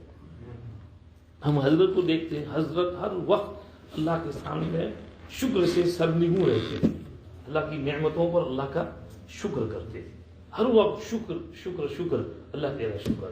اور جیسے مولانا صاحب نے فرمایا توکل، بھروسہ، اللہ پر بھروسہ، اور جب اللہ کی طرف سے کوئی نعمت ملے فوراً اس پر اللہ کا شکر ادا کرنا. اور شروع میں تو ایسی بہت سی چیزیں ہوتی تھی. مولانا عمرجی صاحب کو ایک مدت، رحمتllahi علیہ کو ایک مدت تک حضرت نے کچھ مدرسہ کا مالیات کا ناظم بنایا جا. تو ایک دفعہ کہیں سے وہ گیس بل آیا 1300 پاؤنڈس، اور پیسے نہیں تھے. انہوں نے کہا حضرت بل آیا ہے، پیسے نہیں ہیں. اچھا، پھر وہ نوٹس آئی، پھر ٹیکس بل آیا، پھر ڈسکنیکشن نوٹس آئی. مولانا صاحب کہے مولانا حضرت وہ ڈسکنیکشن نوٹس آ گئی ہے تو کاٹ دیں گے. حضرت نے بس دعا فرمائی ہوگی. دوسرے ہی دن کوئی صاحب آئے اور پورے 1300 پاؤنڈ لفافے میں رکھے ہوئے مولانا صاحب کے آفس میں دے کے چلے گئے. اب مولانا صاحب وہ اس کو ڈھونڈنے کے لیے نکلے کہ وہ کون آدمی آیا دے کر گیا. باہر نکلے وہ آدمی غائب ہو گیا، کون آیا تھا، کہاں دے کے گیا، کس طرح سے. اب یہ حضرت کا اللہ پر جو بھروسہ تھا، اس کی برکت، اور اس کی برکت سے پھر حضرت اللہ کے سامنے شکر میں سر اللہ تیرا شکر ہے کہ تو نے. اور جب لئن شکرتم لازیدنکم، آپ شکر کرو گے تو اللہ زیادہ دیں گے. اور حضرت کا توکل تو توکل ہے بھائی. حضرت نے جب دارالعلوم شروع کیا ہے تو شیخ نے لکھا تھا کہ بھائی مولانا یوسف مدرسے سے تنخواہ مت لینا. حضرت نے اخیر تک کبھی بھی ایک پینی دارالعلوم سے ویجز نہیں اللہ، یعنی دارالعلوم کے وہ ویجز کے رجسٹر میں حضرت کا نام ہی نہیں. اب گھر کیسے چل رہا تھا؟ دستے غیب، دستے غیب یہ ہے کہ انسان کو جب ضرورت پڑے اللہ غیب سے اس کو فراہم کرے. کبھی اللہ اسباب کے ذریعے، افراد کے ذریعے ضرورت پوری کرتے ہیں، کبھی بلا اسباب کے اللہ ضرورت پوری، بلا اسباب کے غیب سے اللہ دے دیتے ہیں. مفتی محمود الحسن صاحب کا قصہ ہے کہ ان کی صدری ہوتی تھی، وہ لٹکی رہتی تھی. کوئی لینے میں آیا مانگنے تو وہ صدری میں سے اتنے پیسے نکال کے وہ دیتے تھے. تو ایک دفعہ وہ صدری، اس کو پتا تھا کہ وہ صاف جمعہ کا دن ہے، خالی کی ہے، صاف کی ہے، اور لٹکائی ہوئی. اور کوئی مانگنے آیا تو کہا کہ وہ صدری میں سے دے دو. اس نے کہا آج کیش کرنے کا موقع ہے. تو وہ صدری جو جمعہ میں ہم نے خود خالی کی تھی، لیکن وہ ویسٹ کوٹ، تو ویسٹ کوٹ کے اندر پاکٹ میں ہاتھ ڈالے تو اس میں پیسے موجود. اور یہ کہاں سے آئے؟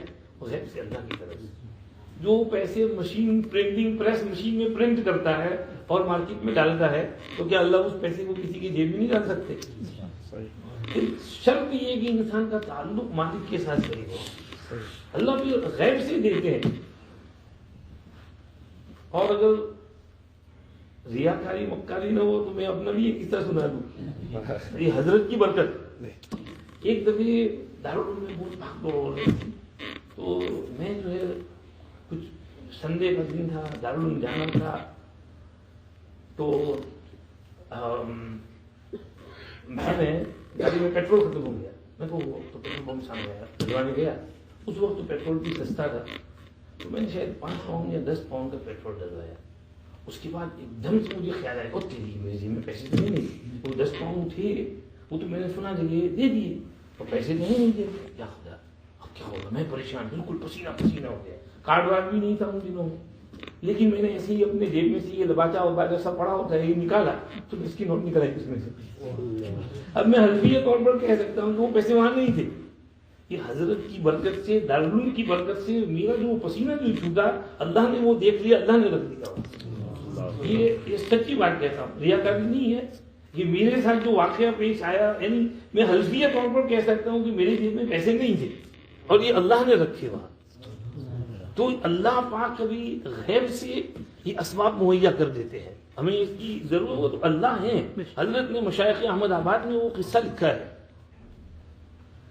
ایک بزرگ تھے, ان کے بیٹے کو ایک استاد عالم کے پاس پڑھنے کے لیے رکھا. اب وہ عالم جو ہے علم ظاہر جانتے تھے لیکن علم باطن سے واقف نہیں تھے. تو وہ اس بزرگ کے اوپر اعتراض کرتے تھے, نا تیرا باپ تو ایسا نہیں, تیرا باپ تو ویسا نہیں. اس نے کہا نہیں ایسا نہیں ہے. تو غصہ بھی آتا تھا. وہ گھر آ کے ابا سے شکایت کر کے مجھے ہر وقت ایسا کہتے رہتے ہیں, میں کیوں نہیں جانے ان کے پاس پڑھنے. بھائی وہ کچھ بھی کہیں, وہ عالم بہت اچھے ہیں, ان کی استعداد بہت اچھی ہے, تم جاؤ پڑھو ان کے. کچھ نہیں کہیں, صبر کرو, سن لو.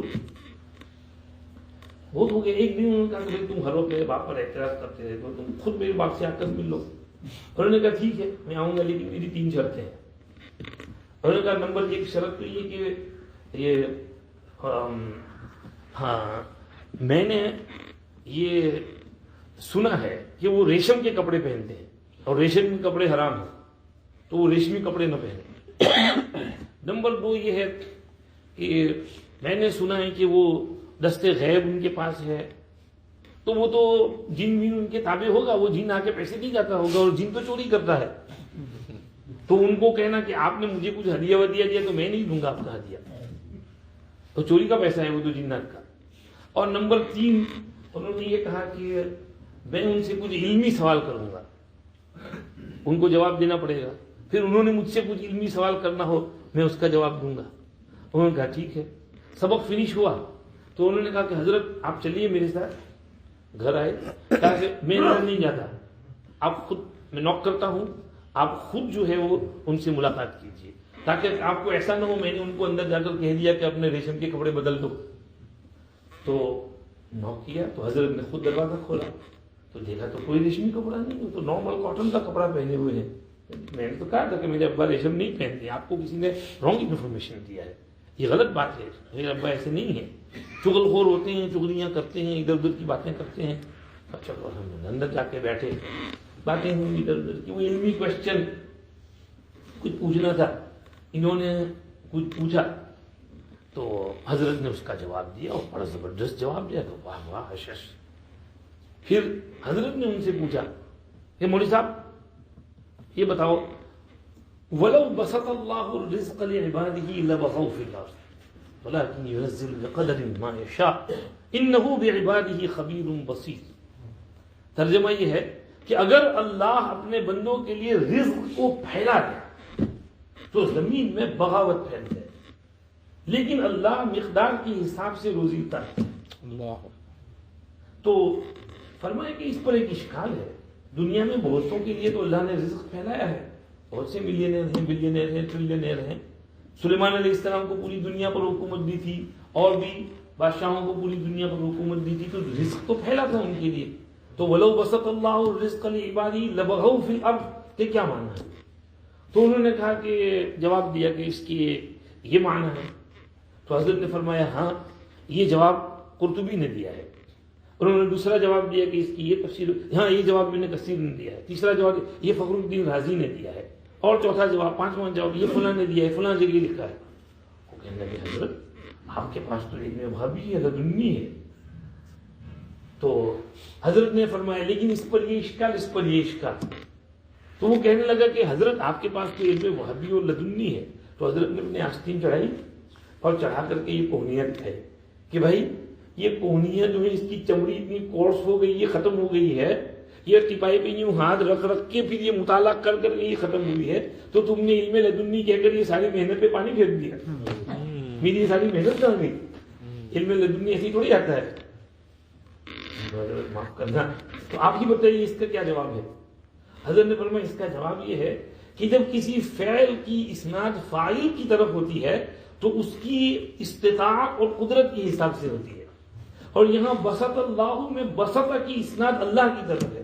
تو اس کے معنی یہ ہے کہ اگر اللہ رزق کو پھیلا دے اس طرح جتنا پھیلانے کی اس کو قدرت ہے تو زمین میں بغاوت پھیل جائے، اور اتنا اللہ نے کسی کے لیے پھیلایا ہی نہیں. یہ اللہ جنت میں جا کے پھیلائیں گے. جب ایک چھوٹے جنتی کو اس دنیا سے 10 گنا بڑی جنت دیں گے، اور پتہ نہیں بڑے جنتی کو کتنی بڑی جنت ملے گی. تو یہاں پر اگر اپنی استطاعت کے حساب سے خدا رزق پھیلا دے تو بغاوت پھیل جائے. حضرت معاف کیجیے، یہ سمجھیے کہ یہ تو کوئی اوپر کی بات ہے، میرے علم سے بات. یہ علماء جو اولیاء اللہ جو ہوتے ہیں ان کی باتیں ایسی ہوتی ہیں. تو اب وہ کہتے ہیں کہ معافی مانگ لیجیے، دل صاف ہو گیا، جانے لگے. جب دروازے میں پہنچی تو انہوں نے چادر اوڑھی تھی، تو وہ چادر میں تھوڑا سا وزن محسوس ہوا. انہوں نے وہ چادر ٹٹولی، وزن کیا ہے؟ تو چادر کے کنارے پر وہ پیور گولڈ کا ٹکڑا جو ہے بندھا ہوا تھا. تو واپس لوٹے. شاگرد سے کہا بھائی وہ میں نے تم کو تیسری شرط لگائی تھی کہ تمہارے ابا کا کو ہدیہ ودیہ نہیں دوں گا، یہ دیکھو تمہارے ابا نے میری چادر میں سونا باندھ دیا. تو انہوں نے کہا ٹھیک ہے آپ آ رہو، ابا سے ہی پوچھو. واپس گئے. ابا جی یہ کیا ہے بھائی؟ یہ حضرت کہہ رہے ہیں. تو شیخ فرمانے لگے، حضرت فرمانے لگے ارے بھائی مولوی صاحب کیسی بات کر رہے ہو؟ آپ نے مجھے دیکھا کہ میں اس میں باندھ رہا ہوں؟ اگر میں نے تو نہیں باندھا.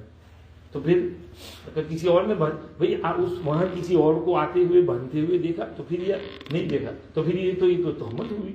آپ تو عالم ہیں، آپ تو جانتے ہیں کہ تہمت لگانا منع ہے، تو آپ نے بغیر جانے ہوئے یہ تہمت مجھ پر کیسے لگا دی؟ تو انہوں نے کہا تو پھر یہ آیا کہاں سے یہ سونے کا ٹکڑا؟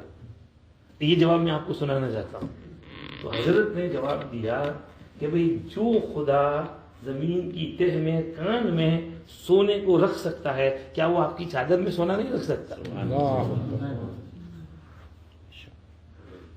بزرگان دین کے پاس فروٹ آتے تھے، گریپس کھائے گا اور ختم نہیں ہوئی. کہتے یہ کہاں سے ہے؟ جو خدا جھاڑ پر وہاں اس کے اوپر بیل پر گریپس پیدا کر سکتا ہے تو وہ بول میں تمہارے پاس بھی رکھ سکتا ہے. اللہ والوں کا یہ حال ہوتا ہے. عجیب بات ہوتی ہے میری. حضرت شیخ رحمتاللہ علیہ ایک دفعہ حضرت نے کچھ فرما دیا، کچھ سیزن تھا پتہ نہیں کس چیز کا، تو حضرت کی زبان سے کوئی جملہ نکل گیا اور دوسرے ہی دن وہ ٹوکرے کے ٹوکرے بڑھ کے حضرت کی ہیں وہ فروٹ وہ چیز آ گئی. حضرت فرمایا استغفر اللہ، میں نے یہ لفظ کہاں زبان سے نکال دیا؟ یعنی اللہ رب العزت والجلال ان کا اتنا خیال کرتے تھے کہ غیب سے فٹافٹ ان کے لیے پہنچاتے تھے. تو یہ لئن شکرتم لازیدنکم، جب اللہ کی نعمتوں پر شکر کرتے ہیں تو اللہ بہت دیتے ہیں. اور اللہ نے ہمارے حضرت کو اخیر عمر میں بہت نوازا. حضرت کی دوسری شادی ہوئی، بچے ہوئے، مگر حضرت کی وہی زندگی جو پہلے تھی. حضرت نے دارالعلوم سے ایک پیسہ نہیں دیا اور اللہ حضرت کے لیے پرووائڈ کرتے تھے. حضرت حج میں بھی جاتے، عمرے میں بھی جاتے، فیملی کو بھی لے جاتے. اور حضرت جو ہے اب شروع میں تو حضرت کی جب شادی ہوئی تو حضرت ہدیے بھی قبول کرتے تھے، لیکن ابھی چند سالوں سے تو حضرت نے ہدیہ لینا بھی نہیں کر دیا تھا، نہیں لیتے تھے حضرت کہ اللہ ہماری ضرورت پوری کر رہا ہے، بس اب ہم کو ہدیے کی ضرورت نہیں. حضرت قبول نہیں کرتے تھے. بعضوں کو برا بھی لگتا تھا کہ میرا ہدیہ ریجیکٹ کر دیا، مگر وہ حضرت کا ایک پرنسپل تھا، بنا لیا تھا کہ اب نہیں لینا ہدیہ کسی سے. امام احمد کا بھی ایک پرنسپل تھا. امام احمد ابن حنبل رحمۃ اللہ علیہ کبھی کسی سے ہدیہ نہیں لیتے تھے. ایک دفعہ کہیں پڑھنے گئے تھے تو خرچہ پانی ختم ہو گیا، تو اب گھر میں بیٹھے ہیں، نکل نہیں رہے ہیں، اور کپڑا اپنا بیچ دیا اور اس سے کچھ کھانے پینے کی چیز لے لی. تو استاد نے کہلوایا، ہدیہ بھیجا کہ احمد کو دو کہ یہ ہدیہ. انہوں نے کہا حضرت استاد جی میں نے اپنی زندگی کا پرنسپل بنایا ہے، کسی کا ہدیہ نہیں لوں گا. اگر میں لیتا تو آپ کا لیتا، لیکن میں اپنا پرنسپل توڑنا نہیں چاہتا، آپ مجھے مجبور نہ فرمائیں. استاد جی نے کہا ٹھیک ہے میری طرف سے قرض لے لو، ابھی تم اپنی ضرورت پوری کر لو، جب تمہارے پاس آ جائے قرض واپس کر دے. کہا یہ ٹھیک ہے. قرض لیا، کپڑا لیا، ضرورت پوری کی، پھر کسی طرح محنت کر کے اس زمانے میں لکھتے تھے راتوں کو بیٹھ کے، کاپی کرتے تھے فوٹو کاپی کی طرح، اور اس سے کچھ 2-4 پیسے ملتے اسے گزارا کرتے. اس طرح محنت کر کے پھر استاد کا قرض ادا کیا. تو بعض اللہ کے بندے ایسے ہوتے ہیں، آج اللہ کے بندے دعا مانگتے تھے، یہ اللہ جس طرح تو نے میرے چہرے کو غیر کے سامنے سجدہ کرنے سے محفوظ رکھا ہے، میرے ہاتھ کو کسی کے سامنے پھیلانے سے محفوظ رکھا ہے۔ یہ اللہ کے بندے ہوتے ہیں۔ تو یہ حضرت کا حال ہے، اور ہم تو بہت گنہگار آدمی ہیں، حضرت کی قدر نہیں کی، جب رونا آتا ہے، بہت رونا آتا ہے، راتوں کو نیند اڑ جاتی ہے، سوچتے رہتے ہیں خیالات میں، ادھر ادھر سوچ بچار میں، بہت اپنے آپ کو سنبھالنے کی کوشش کرتے ہیں، لیکن بات سنبھلتی نہیں ہے۔ دعا کرو اللہ ہمیں بھی صبر سکون عطا فرمائے، حضرت کی فیملی کو بھی اللہ صبر سکون عطا فرمائے، چھوٹے چھوٹے بچوں کو بھی اللہ صبر سکون دے، اور حضرت کے جتنے متعلقین ہیں، مریدین ہیں، مجازین ہیں، مسترشدین ہیں، خلفاء ہیں، اللہ پاک ان سب کو صبر سکون عطا فرمائے، اور حضرت کی تمام اداروں کی اللہ حفاظت فرمائے، اور حضرت کی تمام تصانیف کو اللہ مزید مقبولیت عطا فرمائے، حضرت کے فیض کو عام اور تام فرمائے، اور ہم سب کو اللہ پاک حضرت کے فلسطین کرنا بہت ٹائم دے دیا، جزاک اللہ خیر الجزا، بہت اچھے لوگ ہیں، اطمینان سے بیٹھے رہیے، اللہ ہم کو اس کا بدلہ دے۔ حضرت دعا فرما دے، درود شریف پڑھو۔ اللہ اکبر۔ سبحانك اللهم وبحمدك نشهد ان لا اله الا انت نستغفرك ونتوب اليك اللهم لك الحمد ولك الشكر اللهم لا احصي ثناء عليك انت كما اثنيت على نفسك اللهم صل على سيدنا محمد النبي الامي وعلى اله واصحابه وسلم تسليما اللهم ربنا آتنا في الدنيا حسنة وفي الآخرة حسنة وقنا عذاب النار رب اغفر وارحم وأنت خير الراحمين اللهم اغفر لنا وارحمنا وعافنا وارزقنا واسترنا واجبرنا واهدنا وارفعنا إنا لما أنزلت إلينا من خير الفقراء اللهم اغفر لحضرت وارحمه وعافه واعف عنه ووسع مدخله واكرم نزوله واغسله بالماء والثلج والبرد ونقه من الذنوب والخطايا كما ينقى الثوب الابيض من الدنس اللهم اجعل قبره روضة من رياض الجنة اللهم افسح له مفسحا في جنة عدن يا رب العالمين اللهم جازه بالحسنات احسانا وبالسيئات عفوا وغفرانا اللهم ابدله دارا خيرا من داره واهلا خيرا من اهله اللهم اجزه عنا خير الجزاء اللهم اجزه عنا خير الجزاء اللهم اجزه عنا خير الجزاء اللهم ارفع درجته في عليين واخلفه في عقبه في الغابرين اللهم اخلفه في عقبه في الغابرين اللهم لا تحرمنا اجره ولا تفتنا بعده اللهم ارحمنا الى صرنا الى ما صار اليه يا ارحم الراحمين معاذ اپنے فضل اور کرم سے ہم سب کی مغفرت فرمائیے پوری امت کی مغفرت فرمائیے پوری امت پر رحم کر دیجیے کرم کر دیجیے یا اللہ حضرت کو یاد کرنے کے لیے ہم نے یہ مختصر جلسہ منعقد کیا جنہوں نے یہ جلسہ منعقد کیا سب کو جزائے خیر عطا فرمائے یا اللہ جو باتیں کہی گئیں یا اللہ اگر اس میں کوئی خیر کی بات ہے دل میں بٹھائیے ہمارے لیے اس کو عبرت بنائیے اس پر عمل کی توفیق عطا فرمائیے جو غلط بات نکل گئی وہ معاف کر دیجیے ہمارے اللہ نفس کے شر سے کوئی بات کہہ دی وہ معاف فرما دیجیے رحم کر دیجیے یا اللہ ہمارے اس جلسے کو قبول فرمائیے آرگنائزرز کو جزائے خیر عطا فرمائیے جو دوست احباب دور دور سے شرکت کے لیے آئے ہیں سب کو جزائے خیر عطا فرمائیے سلام قبول فرمائیے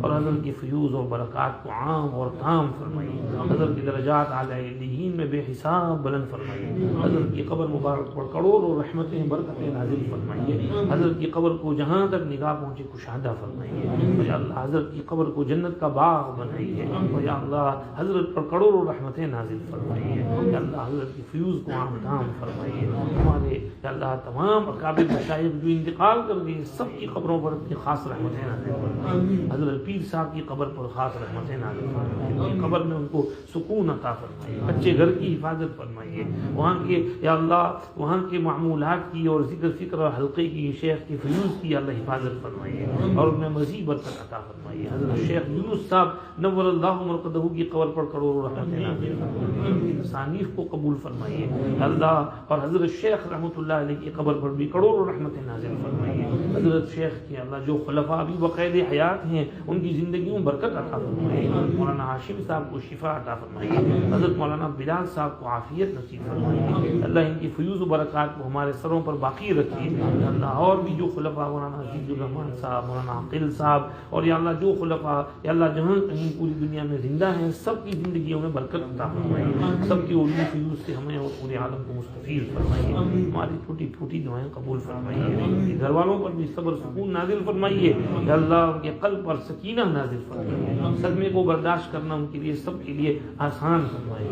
یتیم بچوں بچیوں کی کفالت کا بہترین بندوبست فرمائیے یا ارحم الراحمین. حضرت کی تمام خلفاء مجازین مریدین مسترشدین یا اللہ کو صبر عطا فرمائیے. اور یا اللہ سب کو دین کے کام میں لگے رہنے کی توفیق عطا فرمائیے. ذکر کی لائن کو زندہ رکھنے کی توفیق عطا فرمائیے. اور یا اللہ اتباع سنت کی توفیق عطا فرمائیے. ہر حال میں صبر شکر والی زندگی نصیب فرمائیے. حضرت کے اداروں کی حفاظت فرمائیے. حضرت کی تصانیف کی حفاظت فرمائیے. اس میں مزید برکت عطا فرمائیے. ہماری ٹوٹی پھوٹی دعائیں قبول فرمائیے. ہر طرح کی خیر و برکت نصیب فرمائیے. ہر شر سے حفاظت فرمائیے. ربنا تقبل منا انك انت السميع العليم وتب علينا انك انت التواب الرحيم. وصلى اللهم وسلم على سيدنا محمد وآله وصحبه اجمعين برحمتك يا الله. تمام حضرات کے کھانے کا انتظام کیا گیا ہے. تمام حضرات سے گزارش ہے کہ جانے والے تشریف لے جائے. وہ بذریعہ انشاءاللہ see towards the dining hall. Inshallah food will be prepared. Also request for the sisters upstairs. Please, as they requested, please take a container of food or as they go outside the masjid, inshallah.